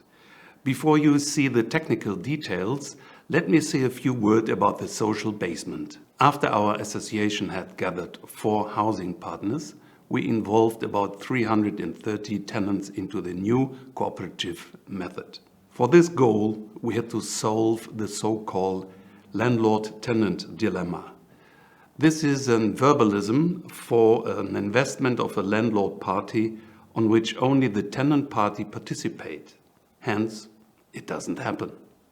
So we integrated the tenants into a very simple process of everyday use where costs and profits could be allocated. At the beginning in 2016, we started information meetings in quarters where tenants could find all the informations they needed. Informations necessary to get an idea how their own behavior could be a stimulation for the saving process. Finally, many tenants were able to save about 20 or 30% of their heating costs. To disseminate this, we need the help of experienced project partners with skills in socio-economics. Partners which find our technological projection challenging for new projects all over Europe. Making existing neighborhoods future-proof with digital measures, that was the basic idea of a smart metering cooperation between various project partners. The focus was on identifying potential savings in heating with low investment and implementing them in existing buildings. Wir müssen breite Bevölkerungsschichten einbinden, um die Klimaziele zu erreichen. Deswegen hatten wir die Idee, uns im Projekt Wohnzukunft auf digitale, energieeffiziente Quartierprozesse zu konzentrieren. Die Herausforderung war, das Vermieter-Mieter-Dilemma aufzulösen und die Mieter für die neue Technik zu begeistern. Heute können wir valide CO2- und Kostensenkungen nachweisen und haben zufriedene Vermieter und Mieter. Smart technologies were installed in the participating housing companies from Berlin and Brandenburg on the initiative of the Frequenz EG Cooperative. Diese Projektzusammenarbeit im Sinne der digitalen Quartiere und über ein Quartier hinaus war ein Best Practice im Bereich Smart Building. So konnten Erwartungen und Anforderungen unterschiedlicher Beteiligter zusammengetragen werden und von unterschiedlichen Standorten repräsentative Bauträger ermittelt werden. Dort wurden dann wärmebezogene digitale Prozesse eingeführt, Kennzahlen ermittelt und auch die Beteiligten, nämlich die Mieter, in Befragungen eingebunden. For the Smart Metering Cooperation, the focus was on testing artificial intelligence and smart meter gateway processes in existing buildings as well as on implementing self-sufficiency in submetering. Die Daten, die hier erfasst werden, legen die Grundlage für jegliche Innovation und auch zukünftige Energieeinsparung. Existing buildings were equipped with smart technology with manageable resources. Wir haben einmal oben in den Wohnungen haben wir selbstlernende Einzelraumregelung überall mit eingebaut und wir haben hier unten in dem Keller ein Gateway eingebaut, um die Daten aus dem Haus übertragen zu können. The corresponding technology exchanges with the adaptive thermostatic valves in the tenants' apartments. Das individuelle Heizverhalten wurde gespeichert und es gab einen digitalen Lerneffekt, der sich an dem individuellen Heizverhalten orientiert. Dadurch ist der Wohnkomfort für den Mieter gestiegen und er konnte noch bis zu 30% Heizkosten einsparen. Lower costs and more convenience thanks to the digital processes and an app specifically for tenants that makes heating consumption transparent. High acceptance among tenants and landlords was also important to all those involved. Also am Anfang war durchaus Skepsis, aber durch Informationsschreiben und durch eine individuelle Einweisung vor Ort und dann natürlich bei der Energieeinsparung und Betriebskosteneinsparung waren auch die Letzten überzeugt. Birgit Gnädig lives in an apartment of the Future Living Project with her daughter. Das ist ein super Ding. Ich bin ganz zufrieden, dass sowas gemacht wurde. Wenn ich aus dem Haus rausgehe, regelt die Heizung das ganz alleine runter und wenn ich dann wieder nach Hause komme, dann, ich sage immer, das kleine Männchen, das merkt sich, wann ich vor Ort bin und die Heizung wird automatisch hochgeschraubt und es ist eine ganz klasse Sache. This pilot project has model character and shows how energy-efficient processes in residential quarters can be boosted by digital measures. This is groundbreaking pioneering work by several small companies that have joined forces to think about the future of residential quarters. For this, the DW Real Estate Industry 2021 Future Award goes on behalf of the companies involved GWG Lübben EG, the ABG Paradies EG Berlin, the Wobau Eisleben GmbH, the Hochschule für Technik und Wirtschaft Berlin, and the Campus Berlin Buch GmbH to the Frequenz EG Berlin.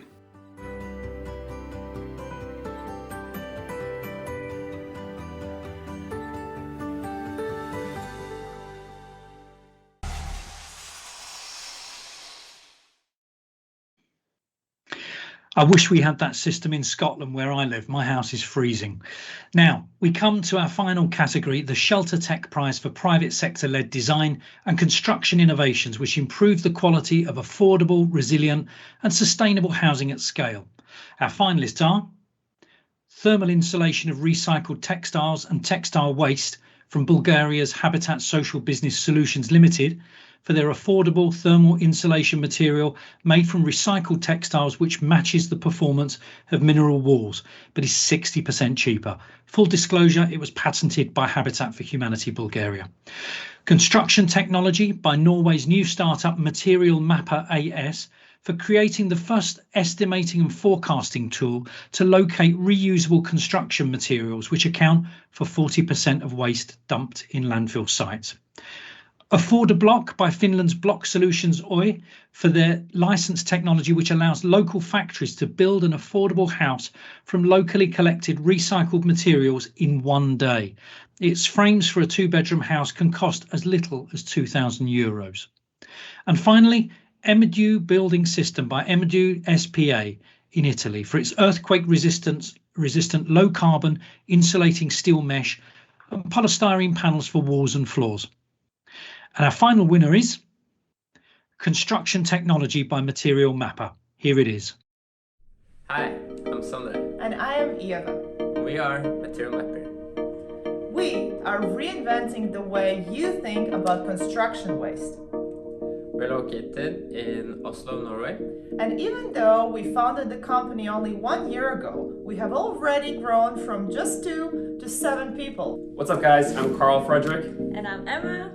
And even though we're split between 3 countries, we still are kind of a small family. And we all have the same goal, and that is to save the planet. And we're going to do that by repurposing all the building materials. One after one building, we're saving materials, and we're making a positive impact on this planet.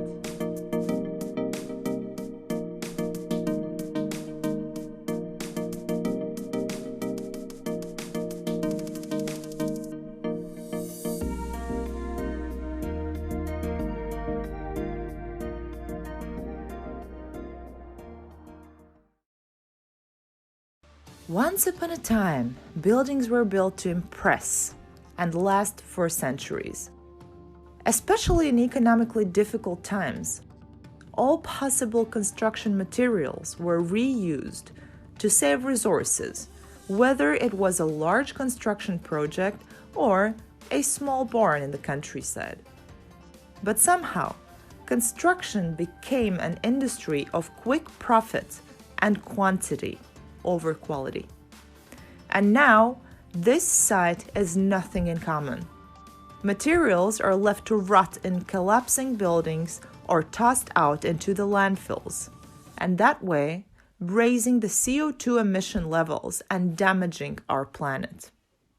Today, over 40% of the waste in our world comes from construction. The EU Green Deal is trying to solve this by requiring 70% of all building materials to be repurposed.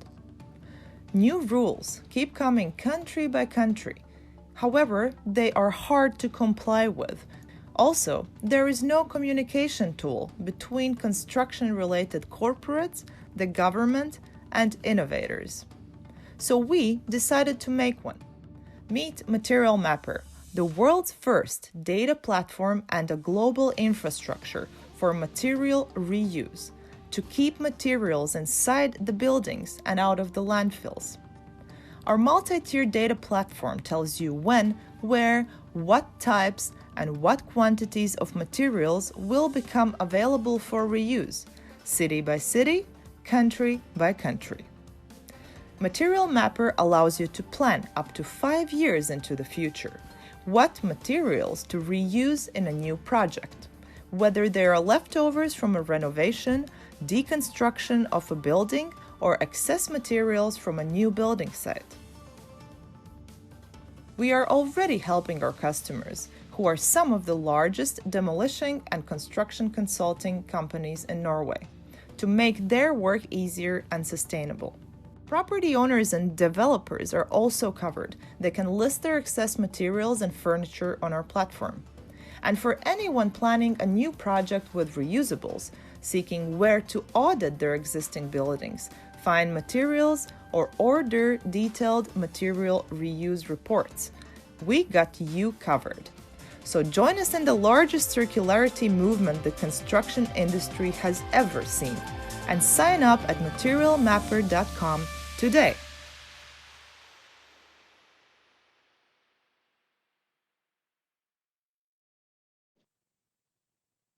Truly amazing. Our heartfelt thanks to all the entrants and our huge congratulations to all the finalists and winners. And now we're going over to Rick Hathaway, Habitat's Vice President Europe, Middle East and Africa, live in Warsaw for the award presentations and acceptance speeches. Rick.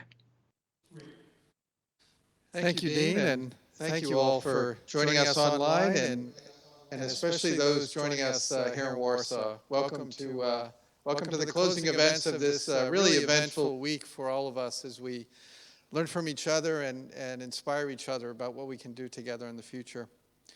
I also would like to acknowledge the presence of a member of the Poland Parliament, Ms. Hanna Gil-Piątek.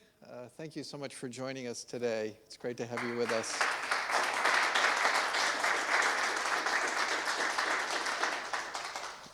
Access to housing is a critical challenge that is facing the world today.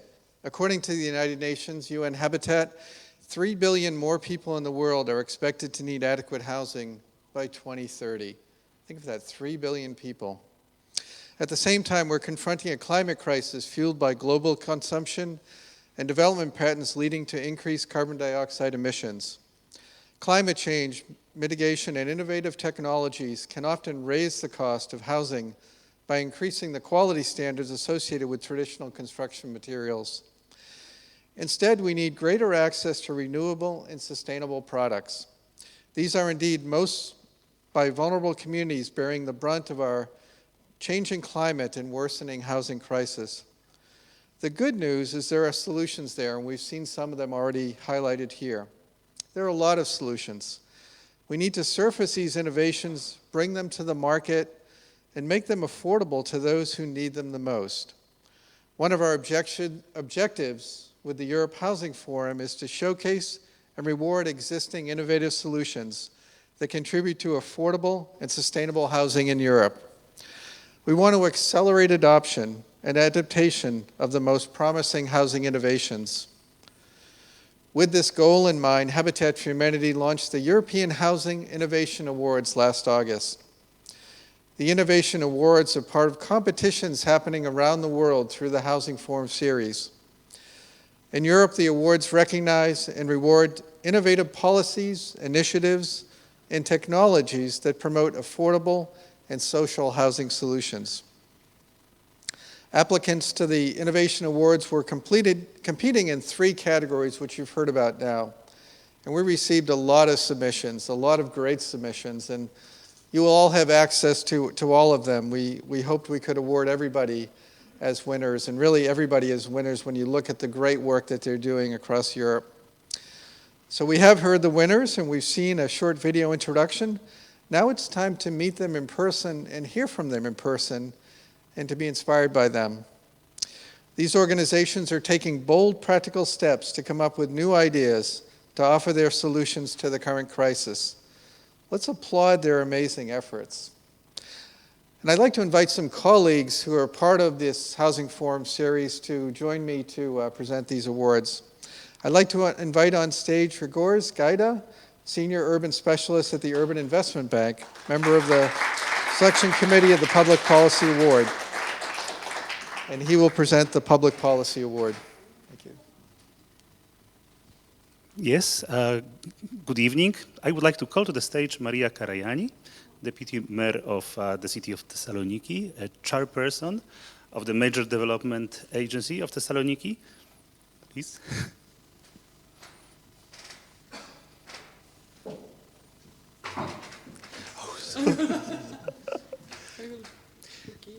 So it gives me a great pleasure to present you with the award. Thank you. Thank you very much. And we are excited to hear your speech. Thank you very much.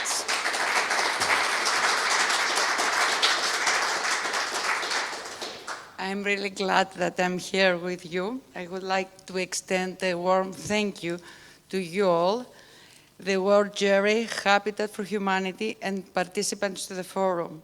I'm proud to receive the award on behalf of the Board of Directors of Major Development Agency of Thessaloniki and the 11 municipalities of Thessaloniki represented therein. I would like also to congratulate all the finalists. In my mind, we're all winners for the great work we do. It's a great honor to receive an award for our efforts in Thessaloniki to build a locally initiated housing policy in a difficult environment in what concerns social and affordable housing in Greece. We are operating in an environment where there is no national housing policy and no social housing stock, despite the fact that the figures for housing exclusion of vulnerable groups are between the highest among all the European Union countries. Despite the lack of any policy, we recognize the urgency to intervene to guarantee access to housing and to design a local response. As a principle, the Municipality of Thessaloniki and Major Development Agency recognize the access to dignified and safe housing as a fundamental right. As such, the policy interventions are not limited to social services around housing or housing as a welfare tool. A composition of measures put housing as a sine qua non for the enjoyment of other fundamental human rights. Our planning process does not operate in a vacuum. While taking the lead as the first Greek city to strategize on housing, MDOT and the municipality adopt integrated urban development principles. We work with public services, NGOs, experts, private actors, and non-formal groups from different policy areas in order to holistically respond to housing needs. We seek complementarity with national initiatives and measures. We work vertically with the Ministry of Labor and Social Affairs in developing the first pilot social housing project in Greece in 2022 with support of RRF Fund. In coordination with the Ministry Homeless Program and the support from URBACT, we are implementing the first pilot housing initiative. We coordinate with unions of municipalities and other regional and national public actors in order to ensure that there is a wide recognition of housing rights throughout Greece. The Social Radar Agency, established under Major Development Agency of Thessaloniki, will be an important actor in the creation of housing stock, but the city's intervention will not be limited to this. The city's strategy advocates for at national and regional level and implements at local level regulatory, institutional, and social measures to ensure housing for all and housing now. I would like to thank all of you and my collaborators in Major Development Agency of Thessaloniki for their tireless dedication to ensure access to housing for those in need. Thank you very much.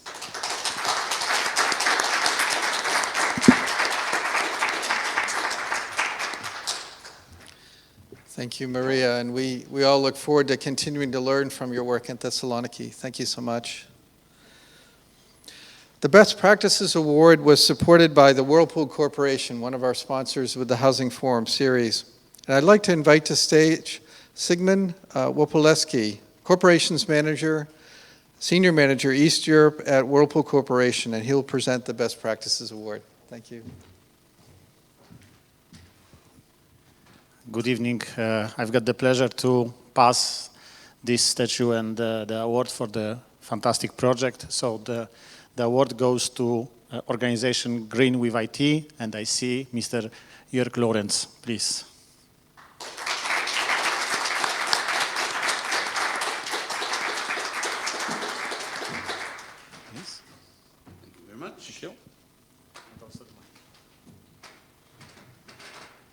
Yeah, ladies and gentlemen, let me say first a warm thank you. This is a global organization and we have this Europe Housing Forum. Once we started our project, it was about 2014. We asked in our region, our ministry, for funding and introduced what we want to achieve. What they told us is, if you have a vision, go to a doctor.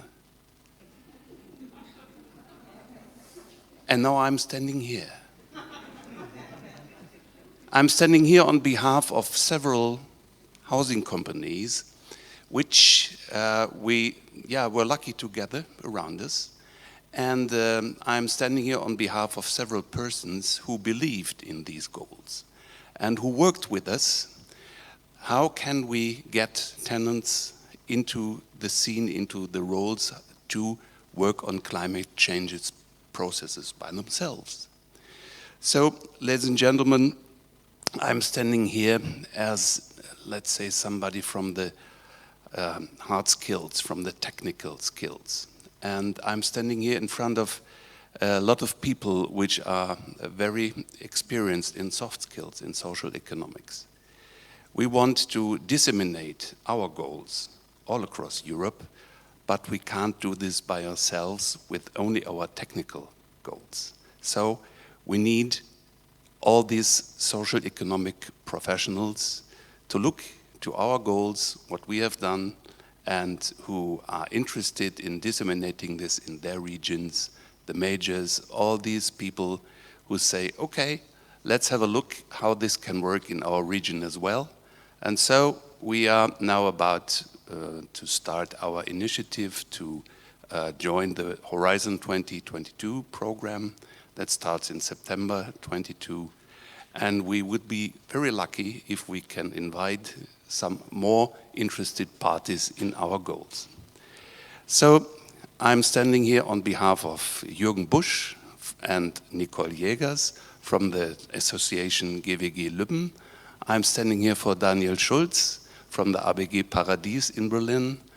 I'm standing here for Mark Reichert. Mark Reichert is the CEO of the Wohnbau in the city of Eisleben, and the city of Eisleben is a very interesting region because the city of Eisleben is very close to Dessau, and Dessau is the home of the Bauhaus. I'm standing here on behalf of Dr. Christina Quense from the Campus Berlin-Buch, and all of them were convinced that our goals are right on time and right with these goals to achieve some climate change processes in solving what I call the landlord-tenant dilemma. And so as you could see it in the film, this is the constant problem all over Germany by submetering, by what we call warm costs, that the tenants sometimes are a bit skeptical that all what the landlords do is sooner or later rising the costs. We proved that we can do this absolutely in the opposite way. And this is something that excited the tenants to join these digital processes, to lose their skepticism and to just join, come into the game. And then we went into the quarters, talked to them, convinced them, and we saw the excitement once they see how they can save money and save carbon and make a little part of the climate change process in their region that is for the climate process all over the world. Thank you very much, ladies and gentlemen.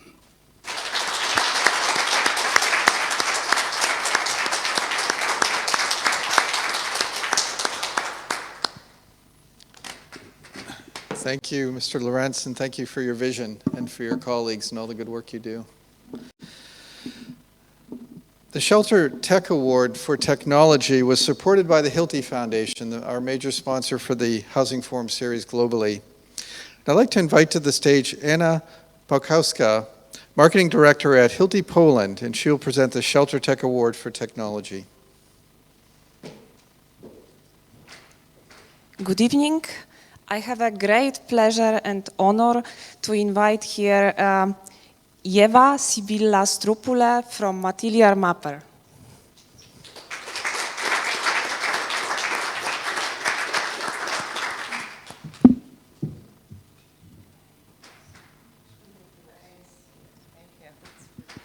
Oh my gosh, I feel like I'm receiving the Oscars today. That's amazing. The Oscars for housing. Thank you so very much. So since I'm receiving the Oscars of housing today, I have to give you a little thank you, everyone, Oscar speech, right? So I'll go back to the beginnings. I'll tell you about where I come from and how it all started. So basically, my mother is an art historian. More particularly, she holds a PhD in architectural investigation. And as a little kid, I was lucky enough to go on treasure hunts with my mom. So what we did, we basically walked into old buildings, centuries-old buildings, and what we found was incredible. I was mesmerized. It was ceiling paintings, wall paintings, amazing tiles, wooden floors, sculptures, all of these amazing things in a single building. And it absolutely broke my heart to find that most of those buildings, the majority of those amazing buildings that somebody spent decades on creating, were left there to rot. They were deconstructed, they were demolished, and none of those amazing things inside the buildings were given a second life. So I just couldn't wrap my mind around it. It just didn't make any sense. Why is this happening, and why are we allowing this to happen? So fast forward a few years, just a few years, Material Mapper was born to try and solve a part of this problem. So we're kind of trying to bring everyone together, the government, the corporates, the innovators, the lawmakers, to collaborate on this terrible problem that we have in the world. Can you imagine that 50%, 40 to 50, basically half of the trash in our world comes from construction? It comes from exactly that. Buildings being torn down, left to rot, and just pollute the planet. Do we want to let this happen? I don't think so. Is that fair? No, it's not. So why is this happening? Because construction has a lot of money. Construction is one of the biggest and undisrupted industries that we still have in the world. So unfortunately, profit does come in front of pollution. And for that reason, I am very, very happy to see so many government people here today, so many EU and EC and United Nations representatives today, because the way to put a stop to this is by legislation. We need rules in place in order to make a real change. A nice talk, a Twitter feud, an Instagram account is not going to solve any problem. We need rules in place for the big money, rich companies, the big industry, to actually follow some rules, because if they get fined, they will react. So I would like to invite you all to think about this, and hopefully at least one of you will take something home today and maybe make a change together with us. So nevertheless, I'm very, very thankful to be here today and to have my voice heard and my story heard. And I do have a dream, and I hope that this dream will become reality, and that trash will no longer be trash, because it is not trash. It is treasure that we are allowing to become trash.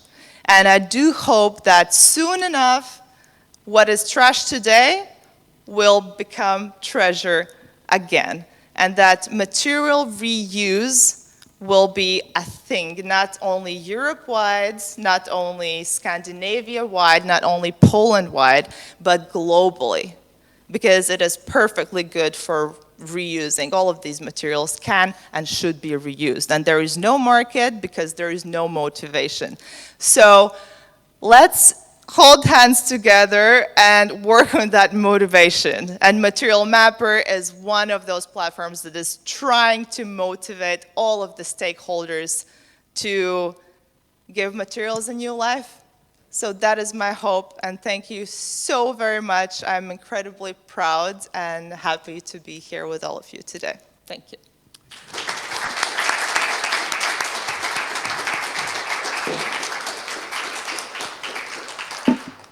Thank you to Material Mapper, and thank you for your innovation and your challenge to all of us today. Again, ladies and gentlemen, let me thank these amazing organizations for their innovation.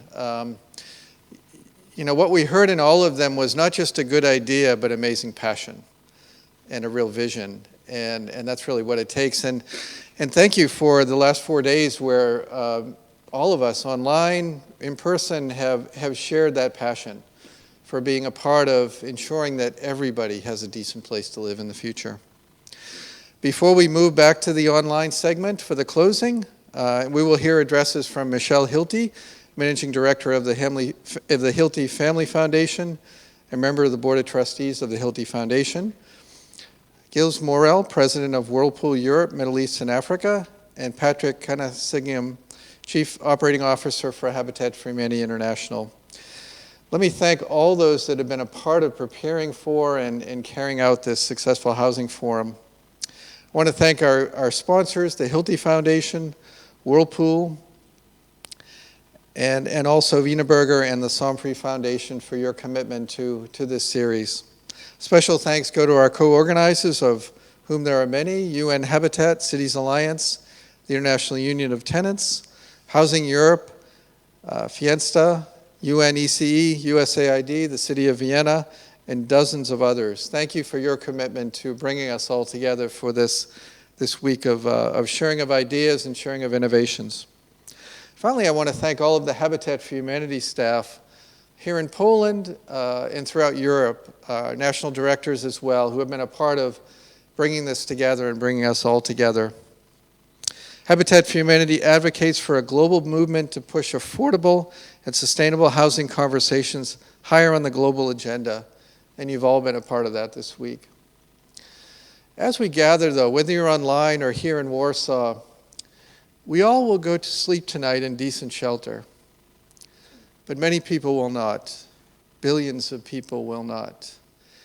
And I think we can't be, we have to be impatient about that. We have to hear the challenges we heard this week to be a part of those solutions. We may represent the 5 billion that will go to sleep tonight in decent shelter. And maybe we take that for granted, but no more. We need to continue to work together to make life better for everybody so that everybody has a decent place to live. And a child who goes to sleep with rain falling on their head won't have that anymore, and they will have hope for the future. So thank you for coming together for that. And we will continue this series. We will continue to meet. I think the success of this week is about where we go forward. And as Habitat for Humanity, we look forward to working with many of you over the coming months and the coming years. And now we'll go back to the studio for our Master of Ceremony, Dean Nelson. I'd like to take this opportunity to thank Dean for being the voice of the forum for the last 4 days. He may be freezing there in Scotland, but he has brought warmth to all of us as he's brought us all together. So thank you, Dean, and back to you in the studio.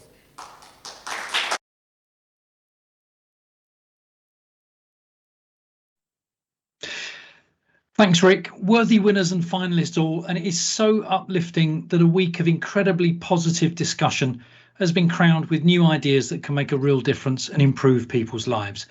It's also uplifting that so many experts from every part of the social housing sector have gathered with us here on the Deal Room platform this week to showcase best practice, explore new solutions, and demonstrate the real need for collaboration now and in the years ahead. It was a real job of work and inspiration to put this forum together, so I want to thank all of our co-organisers, exhibitors, our media partners, DevX and Euractiv, and our sponsors who made it happen. Global global presenting sponsor, the Hilti Foundation, our global gold sponsor, Whirlpool Corporation, regional silver sponsor, the Somfy Foundation, and regional bronze sponsor, Wienerberger. We're now going to hear first from Hilti and then Whirlpool with their closing comments. Dear participants of the Europe Housing Forum and guests of the event, I am Michelle Frey-Hilti, board member of the Hilti Foundation. It is my pleasure and honor to speak at this closing ceremony of the Europe Housing Forum. This past week, we have been spending 4 most productive days in discussions and debates on housing issues. We have explored European problems and examined global issues, and we have learned so much from each other.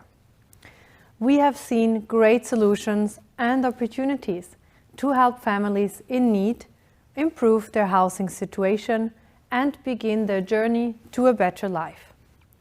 Whether that is through improved access to finance, stronger regulation, improved labor services, or better products and technologies for resilient and green low-cost construction.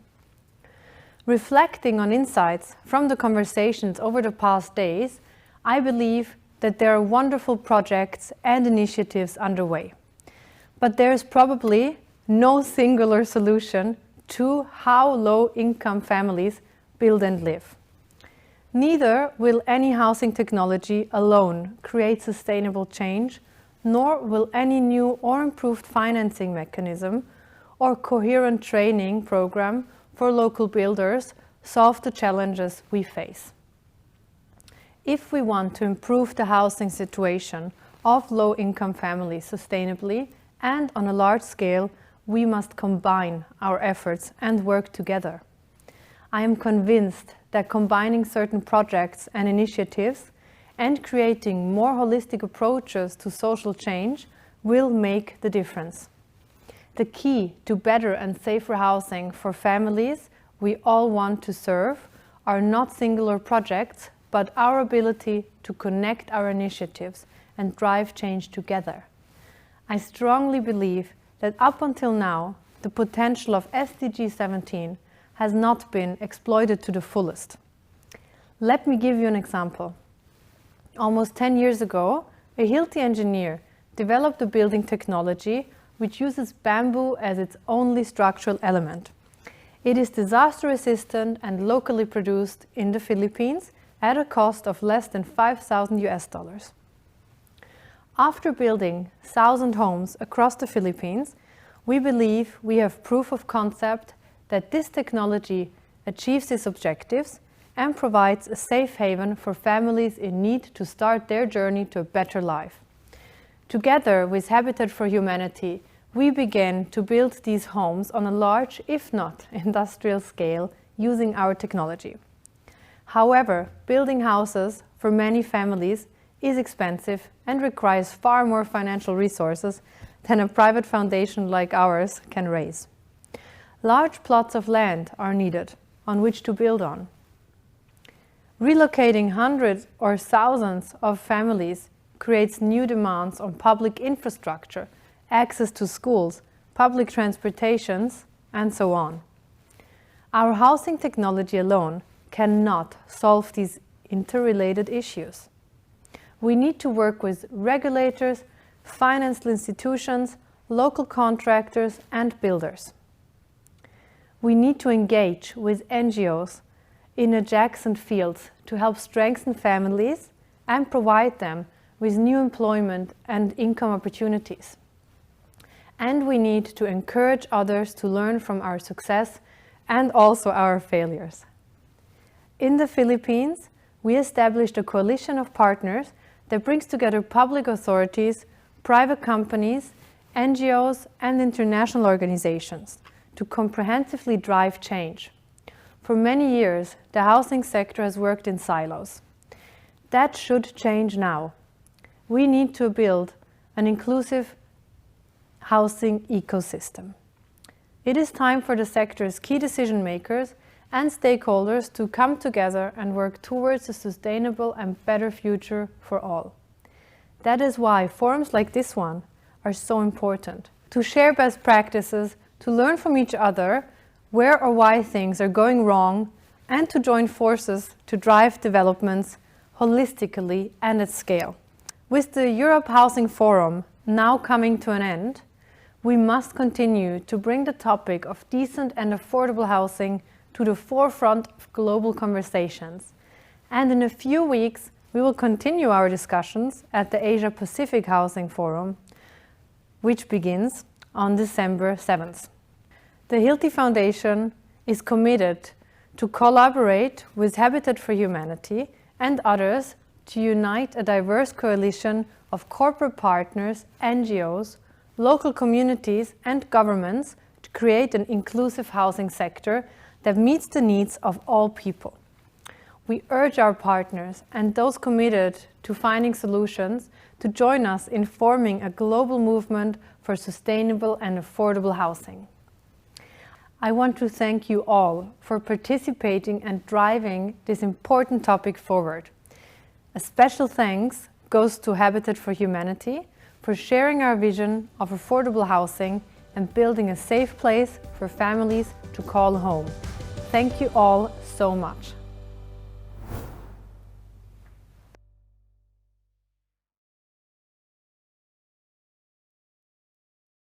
Good evening, everyone. Dobry wieczór.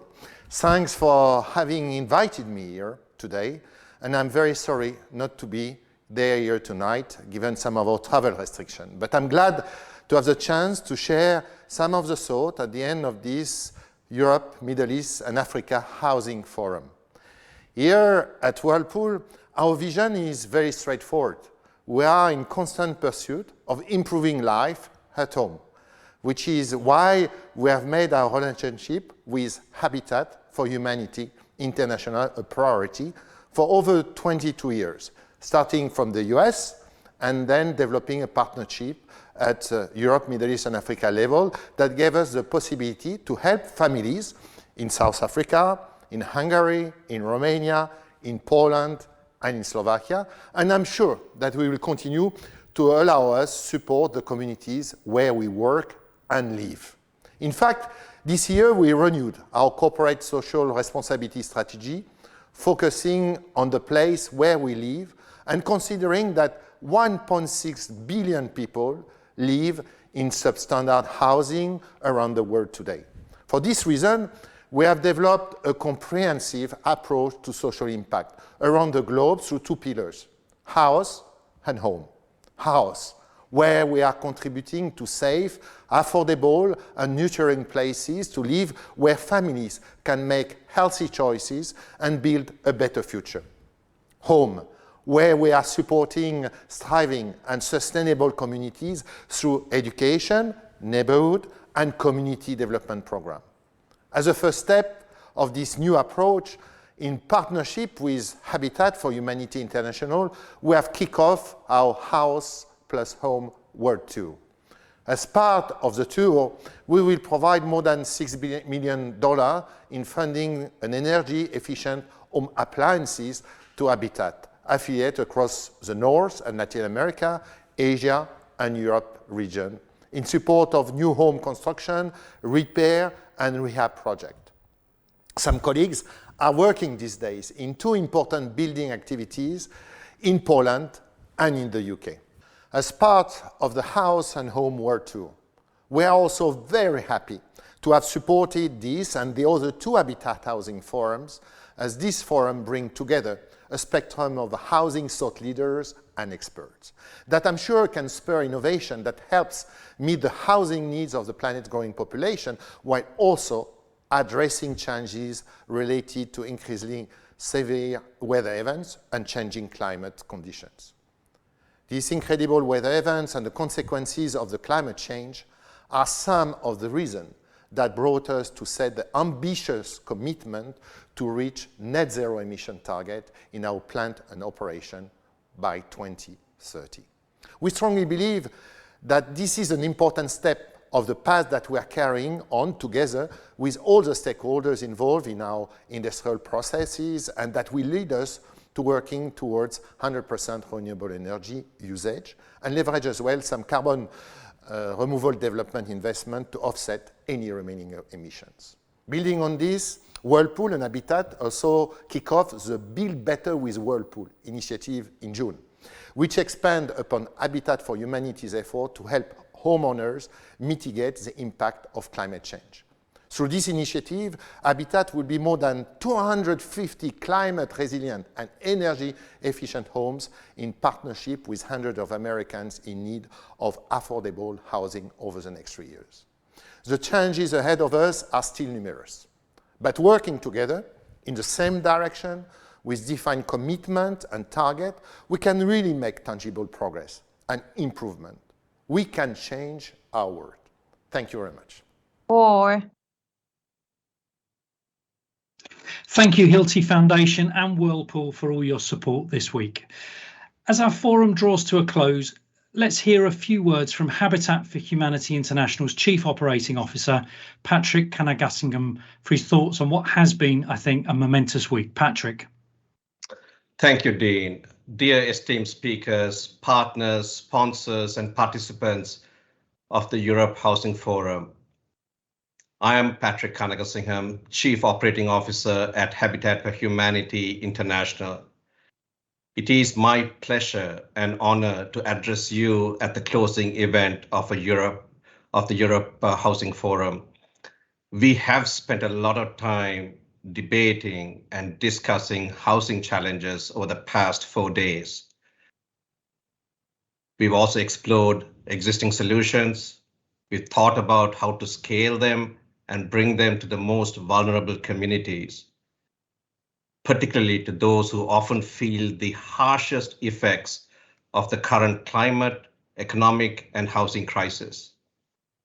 We have just watched a ceremony showcasing and rewarding outstanding innovations that contribute to affordable and sustainable housing solutions.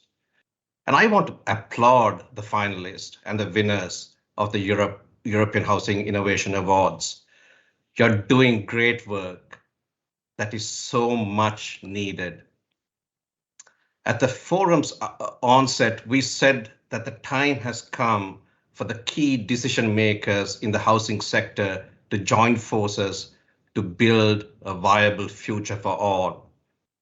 And through this forum, we wanted to bring together diverse housing sector players to collaborate and learn from each other. I think it's fair to say that we have achieved this task. Nearly 800 people joined our sessions. Over the past 4 days, we had more than 100 speakers.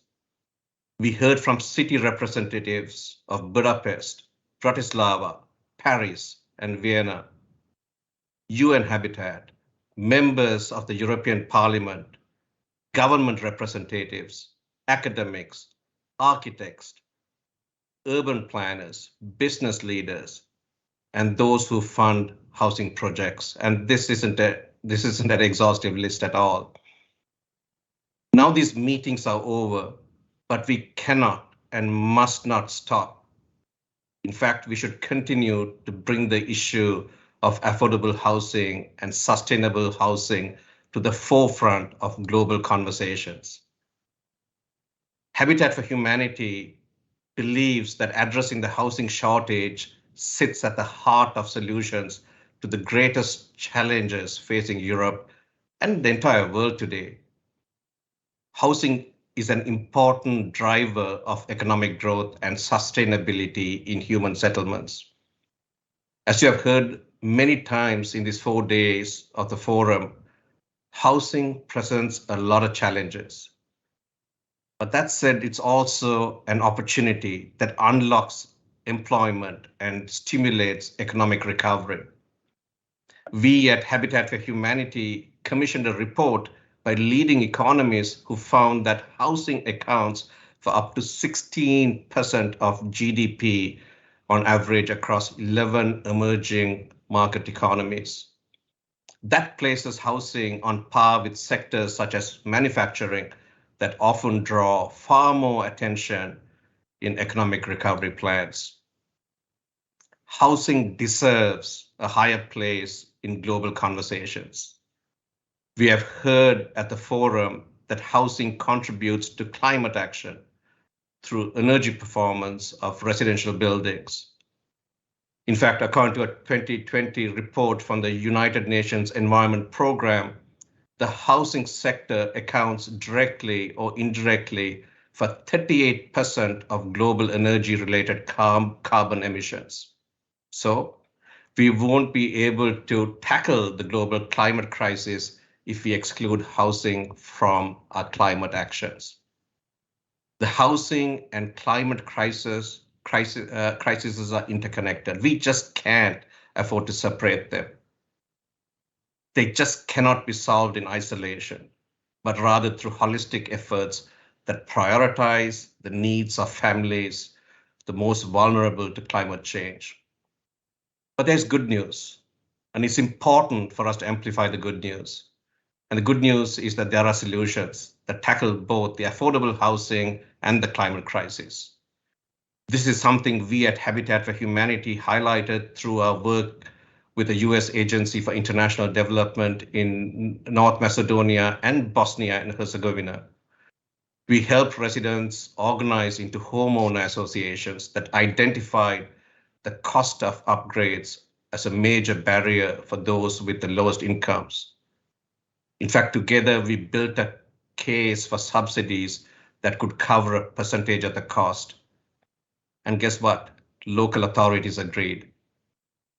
Now associations in countries such as North Macedonia and Bosnia and Herzegovina have access to loans and subsidies for upgrading roofs, windows, and doors.